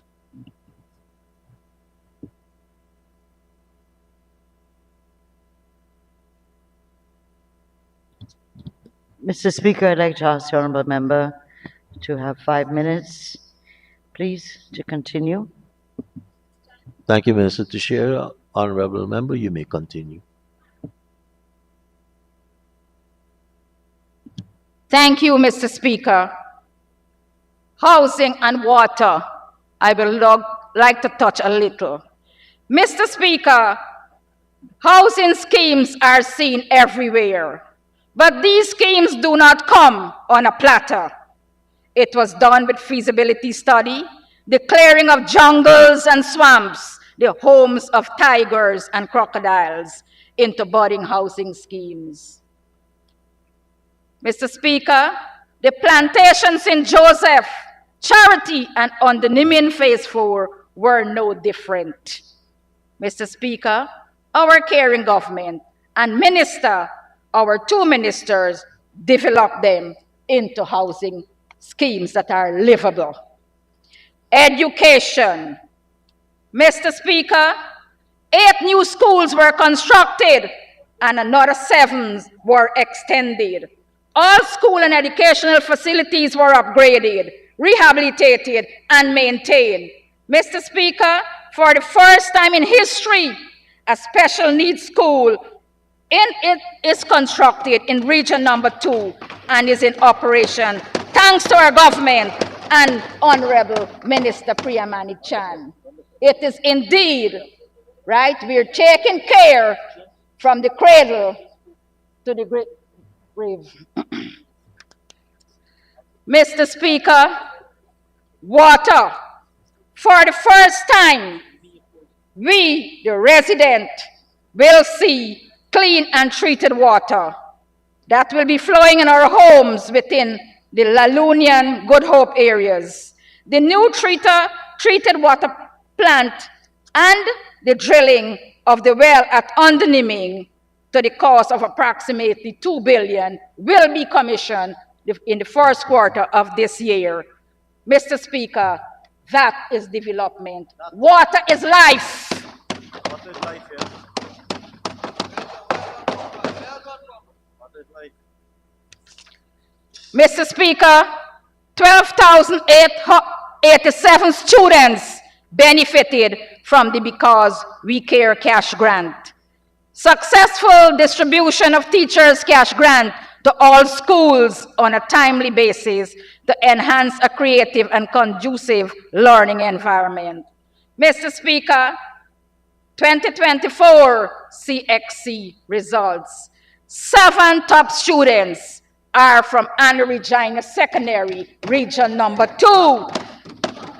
2024 National Grade 6 Assessment, 1 top student is from the school of Hustidaran. Mr. Speaker, and we're hearing the cry, education is on the decline. But our Cinderella County, as we were once nicknamed, is shining in this sector over years. Mr. Speaker, biscuit and juices were successfully distributed to nursery and primary school. 38 primary schools and Kabakaburi Secondary are benefiting from the breakfast and hot meal program. Mr. Speaker, 584 teachers were treated from 2020 to 2024. Mr. Speaker, I can go on and on. I have many more information from my beautiful county of Region Number 2. Mr. Speaker, I also want to thank the Honorable Minister Indar, Minister Bishop, for the 6 and sometimes 8 ferry crossing from Supanam per day, from Supanam to Parika. Mr. Speaker, we also as Essequibian enjoy the timely travel from Parika to Georgetown with the new highway and are awaiting on the crossing of the new Demerara Harbor Bridge. Mr. Speaker, never mind we were nicknamed Cinderellas. We are the Cinderellas that has our golden slippers. We haven't lost it.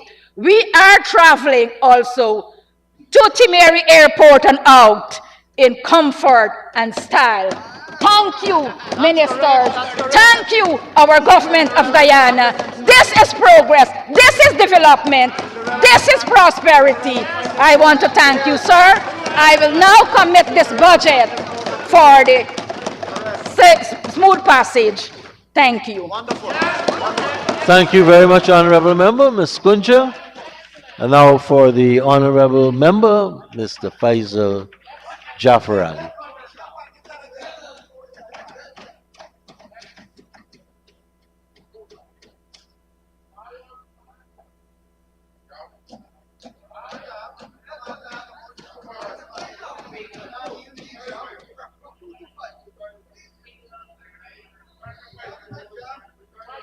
I rise to support Budget 2025 under the theme is Secure, Prosperous, and Sustainable Guyana.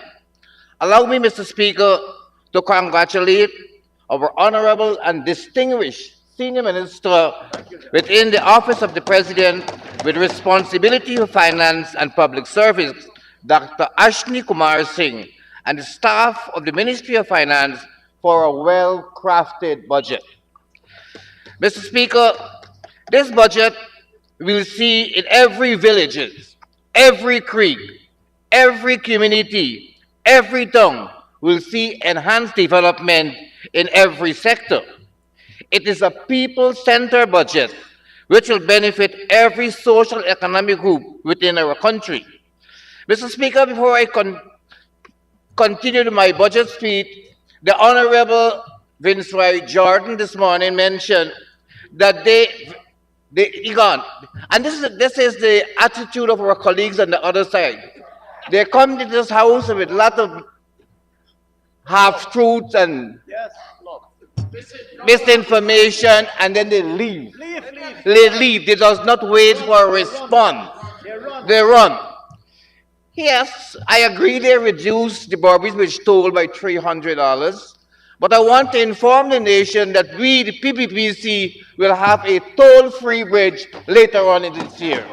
We will have a toll-free bridge. The honorable member talked about contractors and who is getting contract. Mr. Speaker, in 2015, when the APNU AFC took office, the first thing the then REO and the petroleum advisor, they invited all the contractors in Region 5 for a meeting. And they blatantly point to each one of them and said, you will not have work, you will not have work, you will not have work. For the simple reason, some of these contractors had on a red shirt at the meeting. Just imagine a color. And these comrades, these people could not give them, that's how they conduct business. The honorable member talked about he wants an outreach, a medical outreach in Region 5.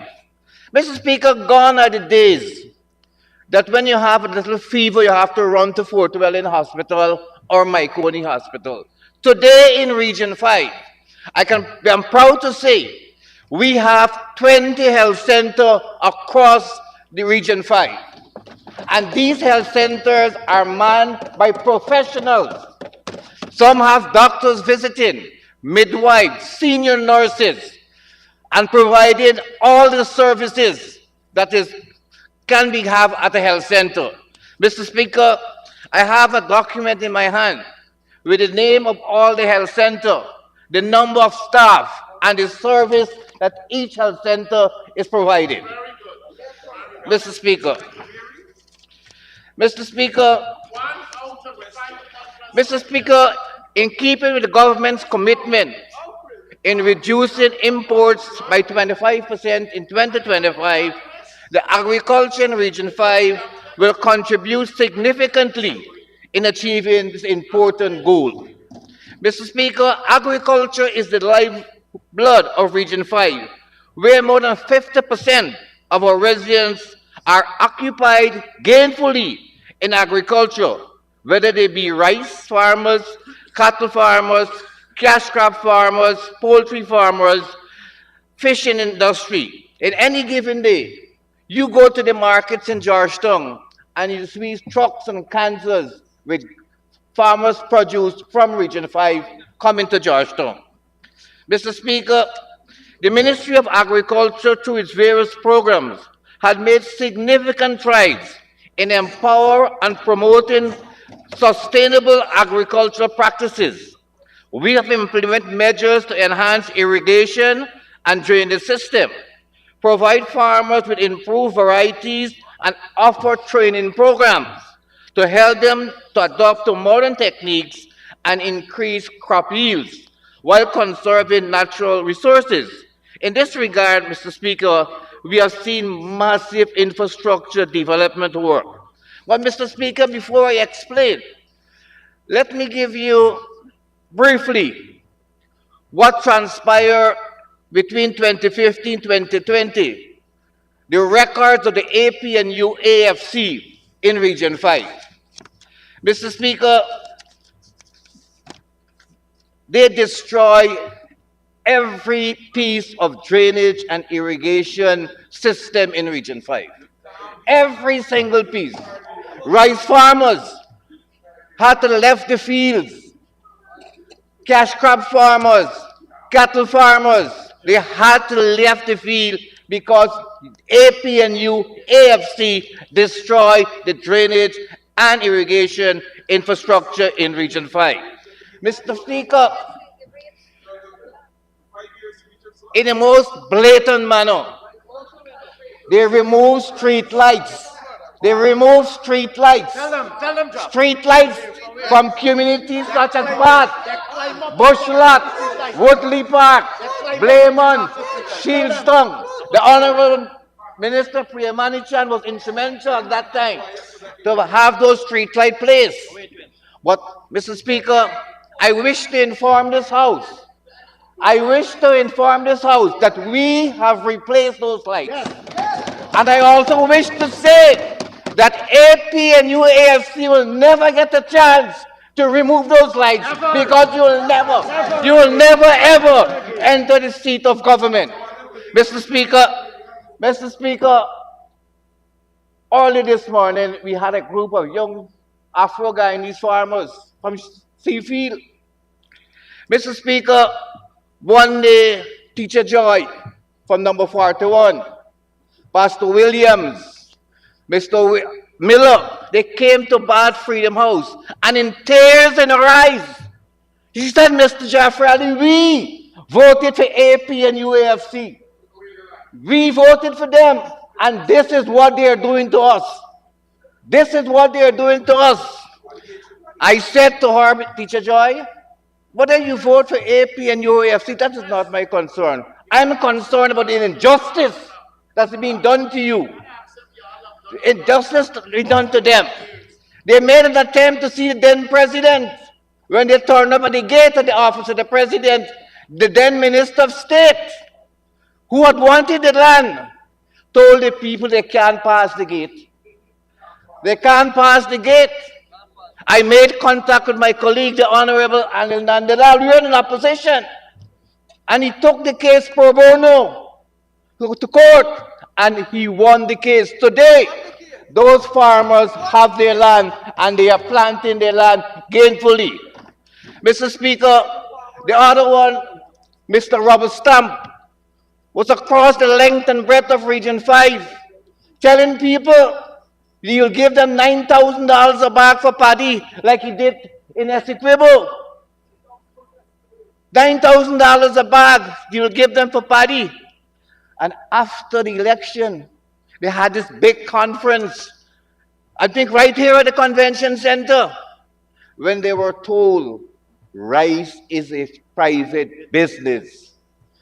Rice is a private business. Mr. Speaker, if we allow the rice industry to collapse at any time, more than 100,000 people will be without a job. More than 100,000 people in this country will be out of a job. These are the kind of things that these people did to the people of Region 5. How can we ever forget them? Mr. Speaker, these people are all they can focus during the period in office was mismanagement, incompetent, no credibility, and are not being trustworthy. How on earth would ever the people of Region 5 or the people of Guyana have any confidence in allowing you to have the seat of government? No way, comrades, no way. Never again. Never again. Mr. Speaker, they build what they call a model farm. A model farm. At model farm, they built a modern farm at Fort Wellington where they spent over $200 million. And every Saturday, they pick a bag of bacon and go straight up to Linden to sell it. Mr. Speaker, the People's Progressive Party, the People's Progressive Party have established what is known as a proper model farm. This is what AP and UAFC had. This is what they had as a model farm. This is what the People's Progressive Party have. This is what the People's Progressive Party have. This is what the People's Progressive Party has as our model farm. Mr. Speaker, last year alone, nearly 30 schools went and visit the model farm. Farmers group across the region are going there.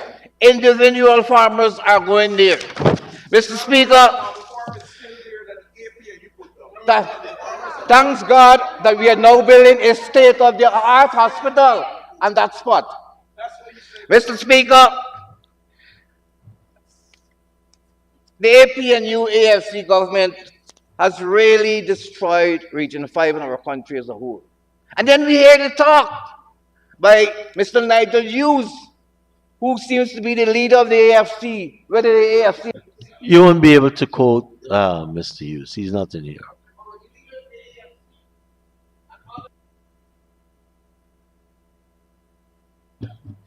The leader of the opposition, the leader of the AFC said people don't eat road.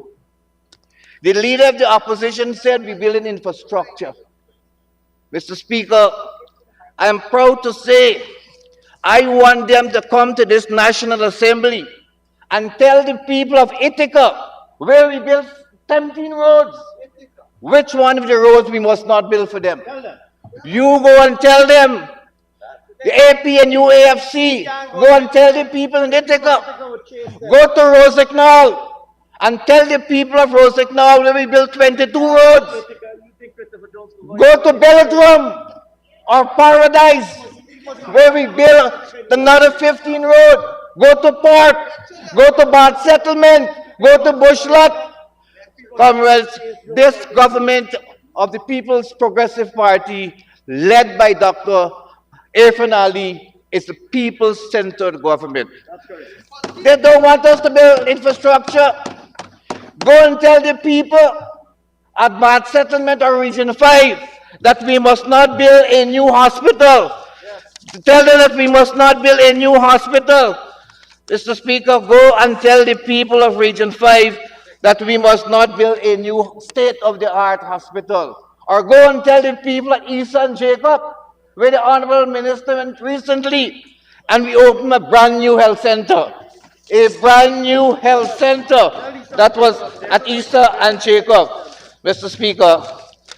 So, comrades, we have to be careful what we say. Mr. Speaker, I'm proud to say, in collaboration with Ministry of Public Works, Ministry of Housing, Ministry of Local Government, we have built over 700 community roads in Region 5 from 2020 to 2024. Mr. Speaker, Region 5 has 173 villages from Mahaika Bridge right on to Ithaca. And in every single village across Region 5, the PPPC government has built roads in every one of those villages. Every one of those villages, Mr. Speaker. Mr. Speaker, every one of those villages, we have built roads in those areas. So don't come and tell us, don't build infrastructure. Go and tell the rice farmers that we should not build a bridge at Bayabu, or we should not clean the canal at Ithaca, or we should not clean the canal at Port or at Bath. Comrades, Mr. Speaker, as I said, agriculture is of great importance to us.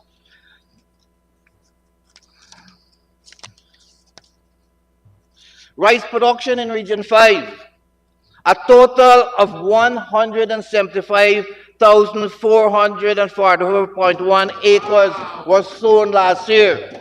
That is an increase of 11,910 acres, or 6.8% of 2023. This was due to the government continued investment in the rice industry. Assistance were provided to our farmers in various farms.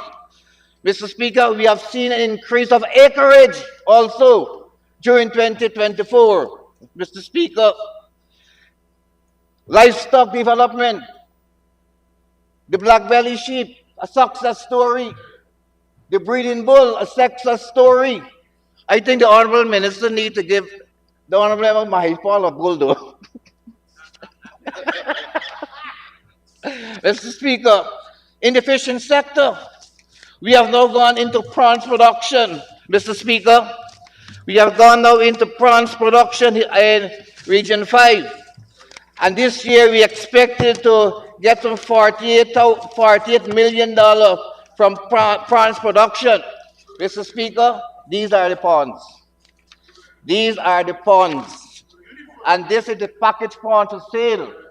So, and only last year the minister spoke about it. Only last year the Honorable Minister spoke about this. Mr. Speaker, there's a difference in the way the PPPC manages its affairs and how the APNU operates in government. all these honorable gentlemen here, honorable ministers, when they go to a community, we interact with our people.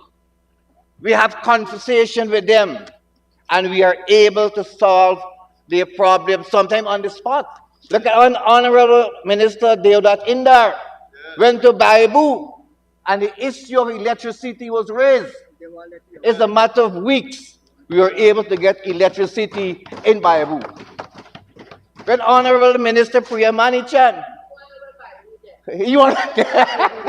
when the Honorable Minister Manichan went to Burma housing scheming, and the people asked about the Oxford Primary School, that school is under construction. That school is under construction. Or when the Honorable Minister of Agriculture, Zulfikar Mustafa, went to Rosignol, and the fish farmers said they needed shed. $110 million was spent. $110 million was spent. Or when the Honorable Edgil goes to a community and the people talk about road, he responded in a positive way. When Honorable Colin Kroll goes down in New Providence, I guess he was not do that area either. And the people talk about water distribution. They got water today. That is how we operate as a government. Ministers of government, His Excellency, the Vice President, members of Parliament. Why are we doing this, Mr. Speaker? Because we believe we are accountable to the people of this country. We are accountable to the people of this country. We are servants of the people of this country, and we must provide goods and services to the people of this country. Unlike the other side, they sit in a back room and planning how to rig an election. They sit in some back room and plan how to rig an election. But, Mr. Speaker, the people... Mr. MP, you'll need an extension if you want to complete. Thank you, Mr. Speaker. I'd like to ask that the honourable member be given 5 minutes to conclude his speech.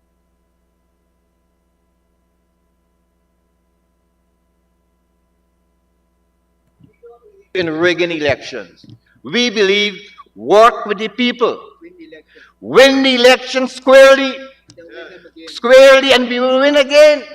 Mr. Speaker, in 1992, after 28 years of dictatorship under the PNC, led by Cherry Jagan, we went to that election with the slogan, time to change, time to rebuild. And since then, every single PPP government had to rebuild this country. Every single PPP government had to rebuild this country. You had the government from 2015 to 2020, and you destroyed everything that we built. Everything that we built, you destroy. We have to start all over again. All over again. But because we are committed, we are hardworking people, and we believe that we must provide goods and services to the people of this country. And that is why, Mr. Speaker, that we will always be on the side of the people. Mr. Speaker, over the last 3 days, every speaker on the opposition, when they come to speak, they have a list of things to do. They will do this and they will do that. Mr. Speaker, they had 4 years. What did they do? 5 years. What did you did in your 5 years? 5 years you're coming with things to do now. You have the things to do now. What were you doing there all the time? Right? Right? Mr. Speaker, in conclusion, Mr. Speaker, as we continue this budget debate, let us not lose sight of the positive impact of this government has in Region 5 and across our country. This budget reflects our commitment to the well-being of our citizens, as well as a responsible management. As a government, we recognize the importance of financial stability and equitable distribution of the resources of our country. Through prudent decision making, we aim to foster economic growth, support essential services, build a foundation for a prosperous future. Together, Chief Whip of the Opposition, let us move forward together. Let us move forward with confidence, knowing that Budget 2025 under the theme A Secure and Prosperous Sustainable Guyana will set the stage for a resilient and inclusive society where every citizen can strive. Let's work together with a common goal of our people. They deserve nothing less. Let us continue to build one Guyana. Thank you, Mr. Speaker. Thank you very much, Honorable Member, Mr. Faisal Jafar Ali. And now for the former Minister of Health, the Honorable Dr. Barry Ramsarai.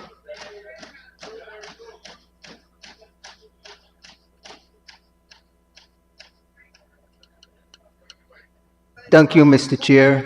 I think you meant former Minister of Health. I think that's what it says. Okay, so thank you for that. Now, Mr. Chairman,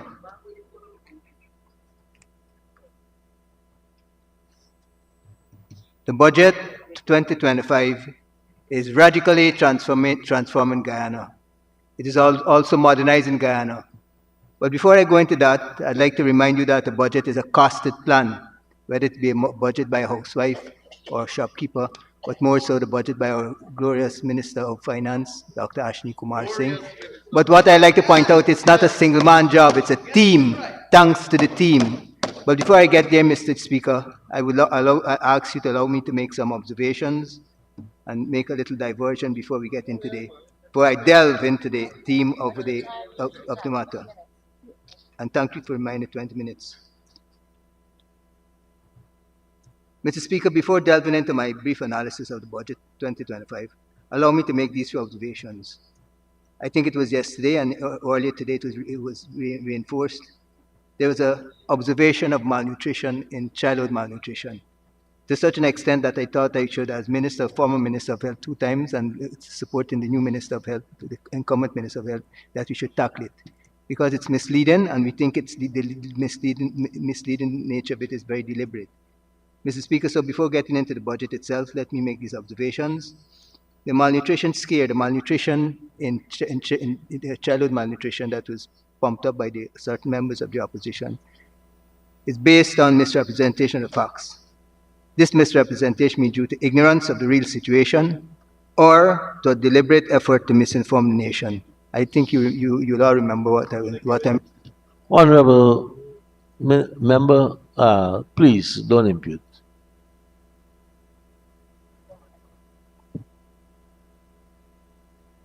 Imputing, deliberate attempt to mislead. I can get the quote. Okay, my apologies to anybody offended. Yes, Mr. Speaker. So I think we should look at that and put the facts straight. Just in case there might be some misunderstanding as to the real intention. It can nevertheless bring forward a misinformed position which we need to counter. I believe that this is indeed could be misunderstood as being calculated, and as you pointed out, I would not like to use the word disingenuous, but it might be miscalculated by the media and by the audiences, uninformed audiences, that was what was meant.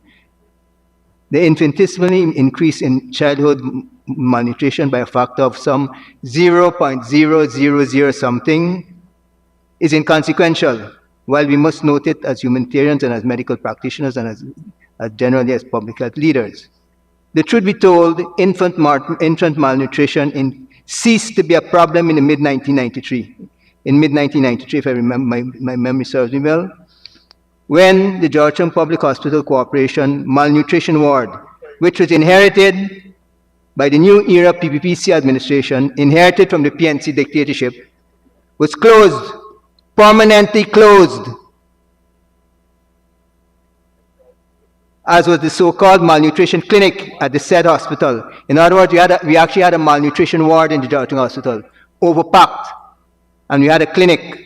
The clinic, not only the ward was banished and dismantled and gotten rid of and closed, but the clinics themselves. What is more, we must observe that this was also the case, that is the presence of these clinics and these so-called malnutrition wards was also widespread on all the hospitals across the nation, nationwide. These wards and clinics existed under the PNC. The same people, where they? They're gone, banished, don't like to hear the truth. So, Mr. Speaker, please allow me to spend some time not repeating but reinforcing the point. And they vanished, these clinics and wards vanished under the PPPC.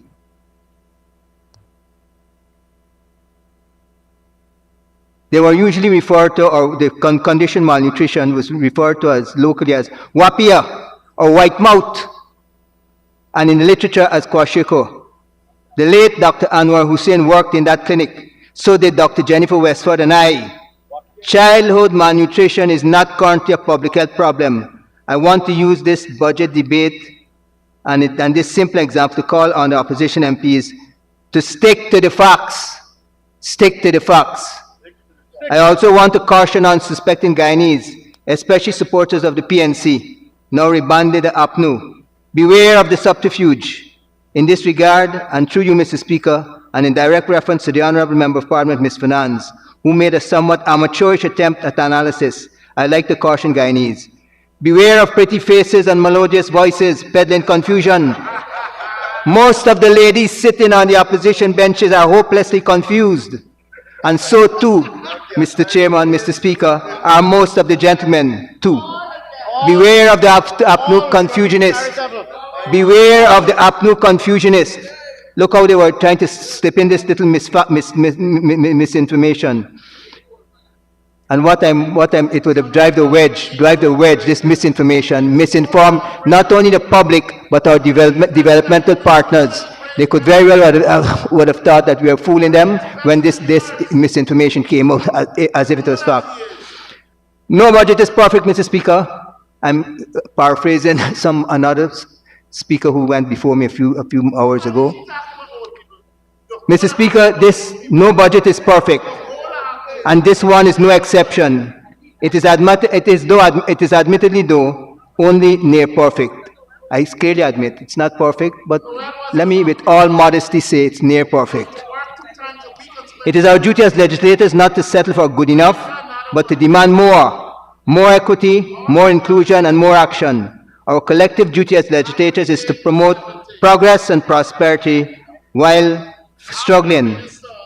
pushing for better outcomes. This budget 2025 is that costed plan crafted to achieve these lofty goals within the constraints of our current resource-deficient circumstances. In other words, the minister and his team has put forward a good budget, a good document, while at the same time not hiding from the fact, not hiding from us the difficulties and the constraints they had. Congratulations, Mr. Minister. Congratulations to your team. The truth, transparency. You are absolutely correct. I commend. It generates hope. It opens opportunities for personal and collective security and reward arising out of hard work. Work hard within the constraints and your government will support you. The government will try in every way to leverage ways and means of giving your effort even more power, more resources, and more reward. In other words, this budget generates hope. I commend this budget as presented and endorse this in August House. Onwards, upwards, may we have a glow. Repeat it with me, friends. Onward, remember that famous song? Onward, upward, may we have a glow. Onwards, upward, may we have a go. May we have a glow. Oh. Now, a costed plan, as I said, a budget is a costed plan. And the costed plan presented here today and the past few days for your scrutiny supports our manifesto. Our manifesto to the people, a promise to the people when we went for their vote, is a social compact, a social contract between them, the voter, and we, the people looking for their votes. The manifesto is clearly supported by this budget. In other words, it is planned. It's a planned policy. You're not just plucking things out of the air. Dr. Ashwin Kumar Singh and his team, his hard-working team of public servants, skilled and some of them not very old. There's a bunch of young people there too. We must note that. They're giving solid support to the manifesto promises. And it shows the continuity from where we come. We're building on what we have already achieved. A next note coming from one of our contributors is the budget covers everybody from cradle to grave. Mr. Ramjatan jokingly, and I must, since I want to put another issue on the agenda, on the front burner, men's health. Mr. Ramjatan could very well be putting us into a little bit of problems. He made some, I saw he leaned over and got permission apparently from Mr. Norton, his boss, when he tried to make that joke. He was trying to say that I think he said something to the effect that the budget, or there must be concerns from erection to resurrection or something like that. But let me tell you, this budget does that already in a real healthy sense. And Mr. Ramjatan should visit his health center. He lives in Campbellville, I think. The Campbellville Health Center is one of the most organized, praise them, public health workers, public health nurses, one of the best in the country, if not in the region, for its vaccination program. And there we will be introducing men's health. And I hope I can make the speaker will allow me to make a demonstration. For the first time ever, we're going to be pushing. Formerly it was women's health, child's health. We love that. We won't give it up. Guyana has one of the best rates of vaccination in the world, if not the best. About 96 to 98% of our kids who need vaccinations in that stage of their lives against vaccine-preventable diseases are vaccinated. In some bigger countries, some of them neighboring, some of them very bellicose, some of them very warlike, they have only 39 and 40%, sometimes barely 50%. Guyana leads. We are among the best. We are among the best in the world. So we're going to be adding, that was women's health. And I think Ms. Gailty did a lot in the past. I'm not trying to butt her up because she's my chief whip, but she did a lot with severe circumstances, resource constraints. She put that on the agenda too when she was Minister of Health several years ago. As a matter of fact, the same decades ago, time does fly. So she was able to put on the agenda expanding the vaccination program because vaccines save lives. Vaccines prevent the spread of disease. Guyana is in the top ranking among those countries with vaccination program. So there was a kind of bias for maternal and child health.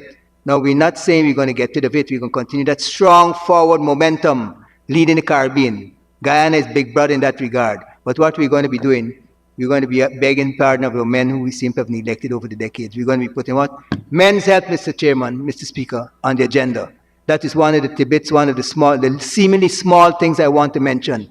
And Mr. Ramjitan's effort at a little bit of an off-color joke prompted me to put some sense and into the nonsense he was trying to evoke. And I was very much, did you see it? Must run back the footage. He actually had to lean over to his boss, Norton, to see if he could have said that big man joke, you know?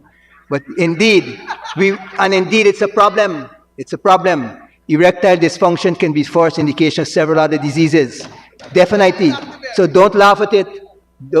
Especially those ladies who have husbands and they might be knowing some of the secrets. It might be the first indication of cardiac issues, other issues, and so on.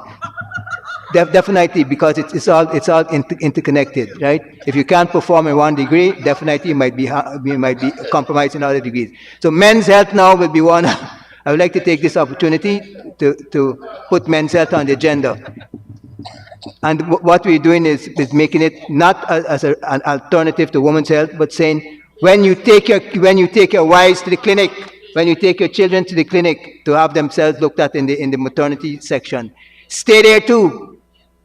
Men's health must be on the front burner now. Get your pressure checked. Get your sugar checked. Get your blood count done. So those are things we want to do. For example, are you 45 years and over? Those are already things you got to be looking at. Too many men have prostate cancer and prostate disease, but because it's slow acting, slow in its development, and because it's such a so-called shameful, we don't talk about it. I see the people over on the opposition benches shaking heads with me. Let's come together. These are the things that unite us. Erectile dysfunction can definitely unite us. So let's unite in those things. And in other aspects, what about this? I said vaccine save lives. But Madam Teixeira, blood too saves lives. We can come together, and this parliament has done it before. Joint blood drives to show that we are definitely with the people. And the budget, this is not diverting from the budget provides for these certain expanded services. But let me shift on more to the budget. 6 new hospitals. I don't want to intrude onto my minister's purview because he is going to be piling it on. But I want to tell you, this is building on a foundation. Remember, it's under the PPPC that hospitals were made left, right, and center. Diamond, Leonora, Saudi, Maikoni, Port Morant. For the first time ever on the East Bank, there was a hospital at Diamond. Yes, like Leonora, but let me speak a little bit on the East Bank. For the first time ever, there was a hospital there. Previous to that, you had to go to Gaisuko, so the Gaisuko dispensary, where more often than not, you are given a green sludge as a cure for all with some Panadol. And not only that, only workers and their close relatives could make benefit of that service. So when we did, and that was under the Jagdeo presidency, when we did make a hospital there, it was a boon. As I used to say, Diamond was a gem. And I meant Diamond, the location, Diamond, the hospital. And now we will be making, not only Diamond, we're putting pearls there now. We're going to be putting a massive new hospital in the vicinity. And Diamond, Honorable member, to continue this gem of a presentation, you'll need an extension. Thank you, Mr. Speaker. Can I ask that the honourable member be given another 5 minutes to conclude his presentation? Thank you, Minister Teixeira. Honorable MP, you may continue.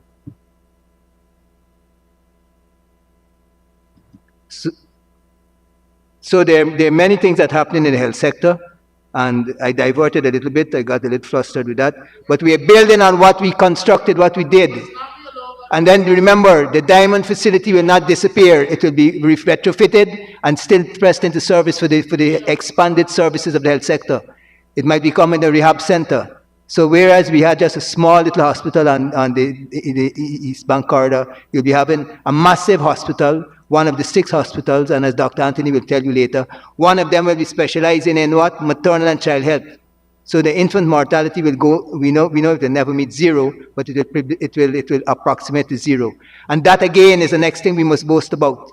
I remember in the first 5 years that I became Minister of Health. First year we lost 25 maternal deaths, we had 25 maternal deaths. Then the next year it went to 21, then 19, then down to 11, then down to 6.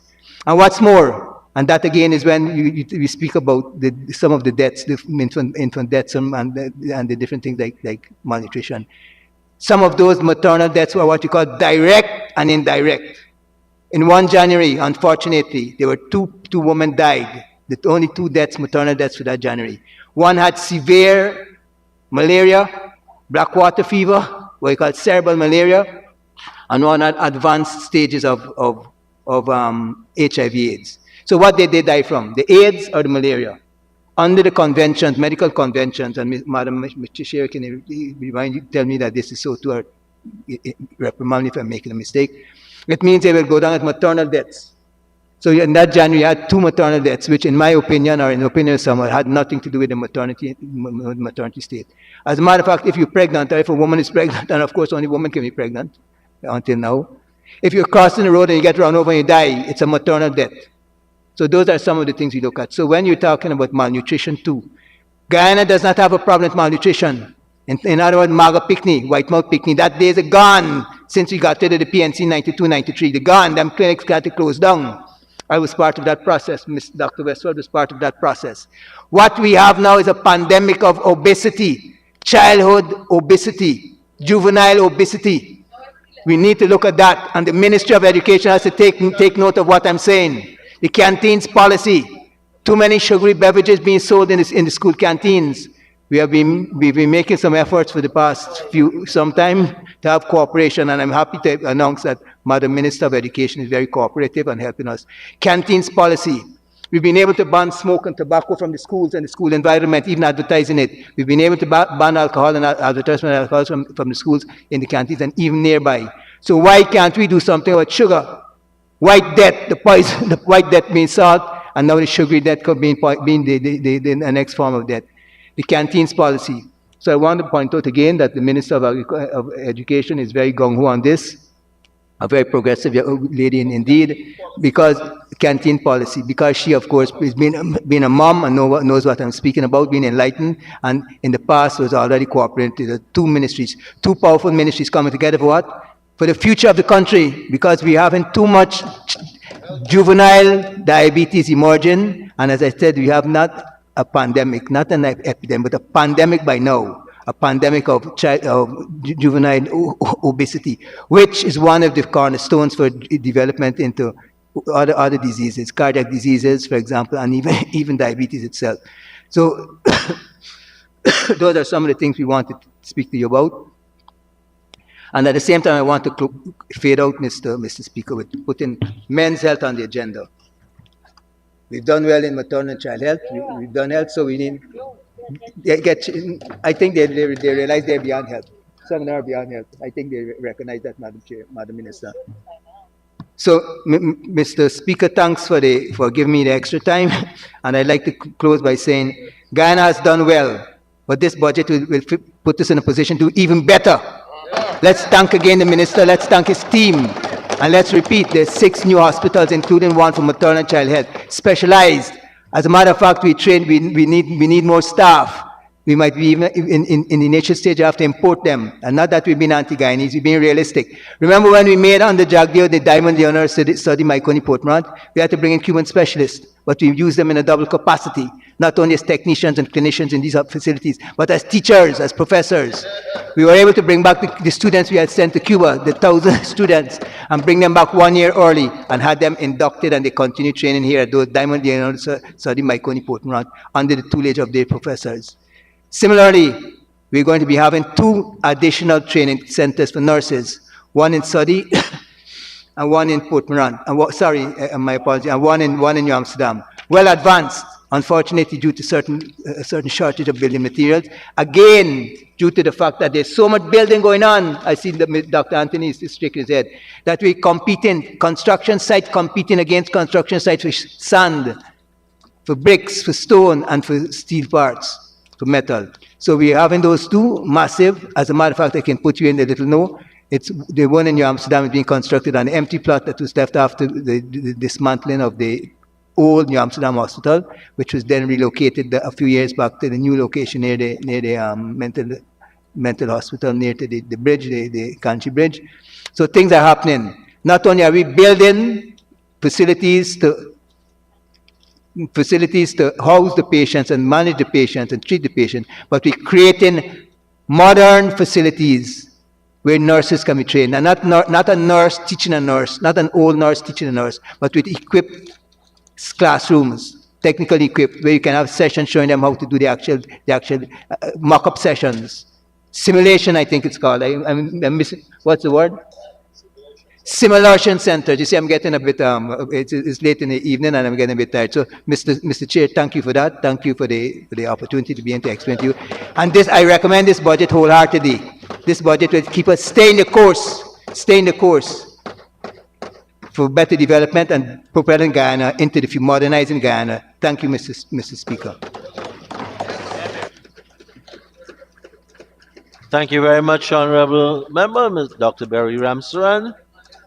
Honorable members, I think this is a good time to call on the Prime Minister to move the adjournment of today's proceedings. Thank you, Mr. Speaker. I ask that we adjourn the sitting of the House of Assembly to Wednesday, the 29th of January 2025, 10 a.m. That is tomorrow. Honorable members, we adjourn until tomorrow at 10 a.m.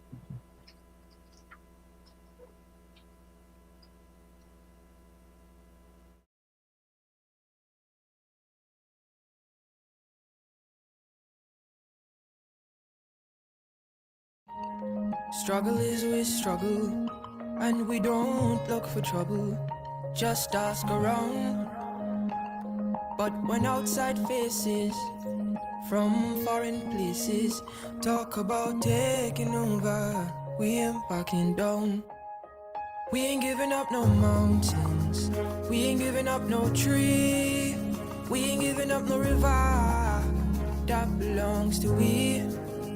Not one blue sake, not one rice grain, not one karage, not a blade of grass.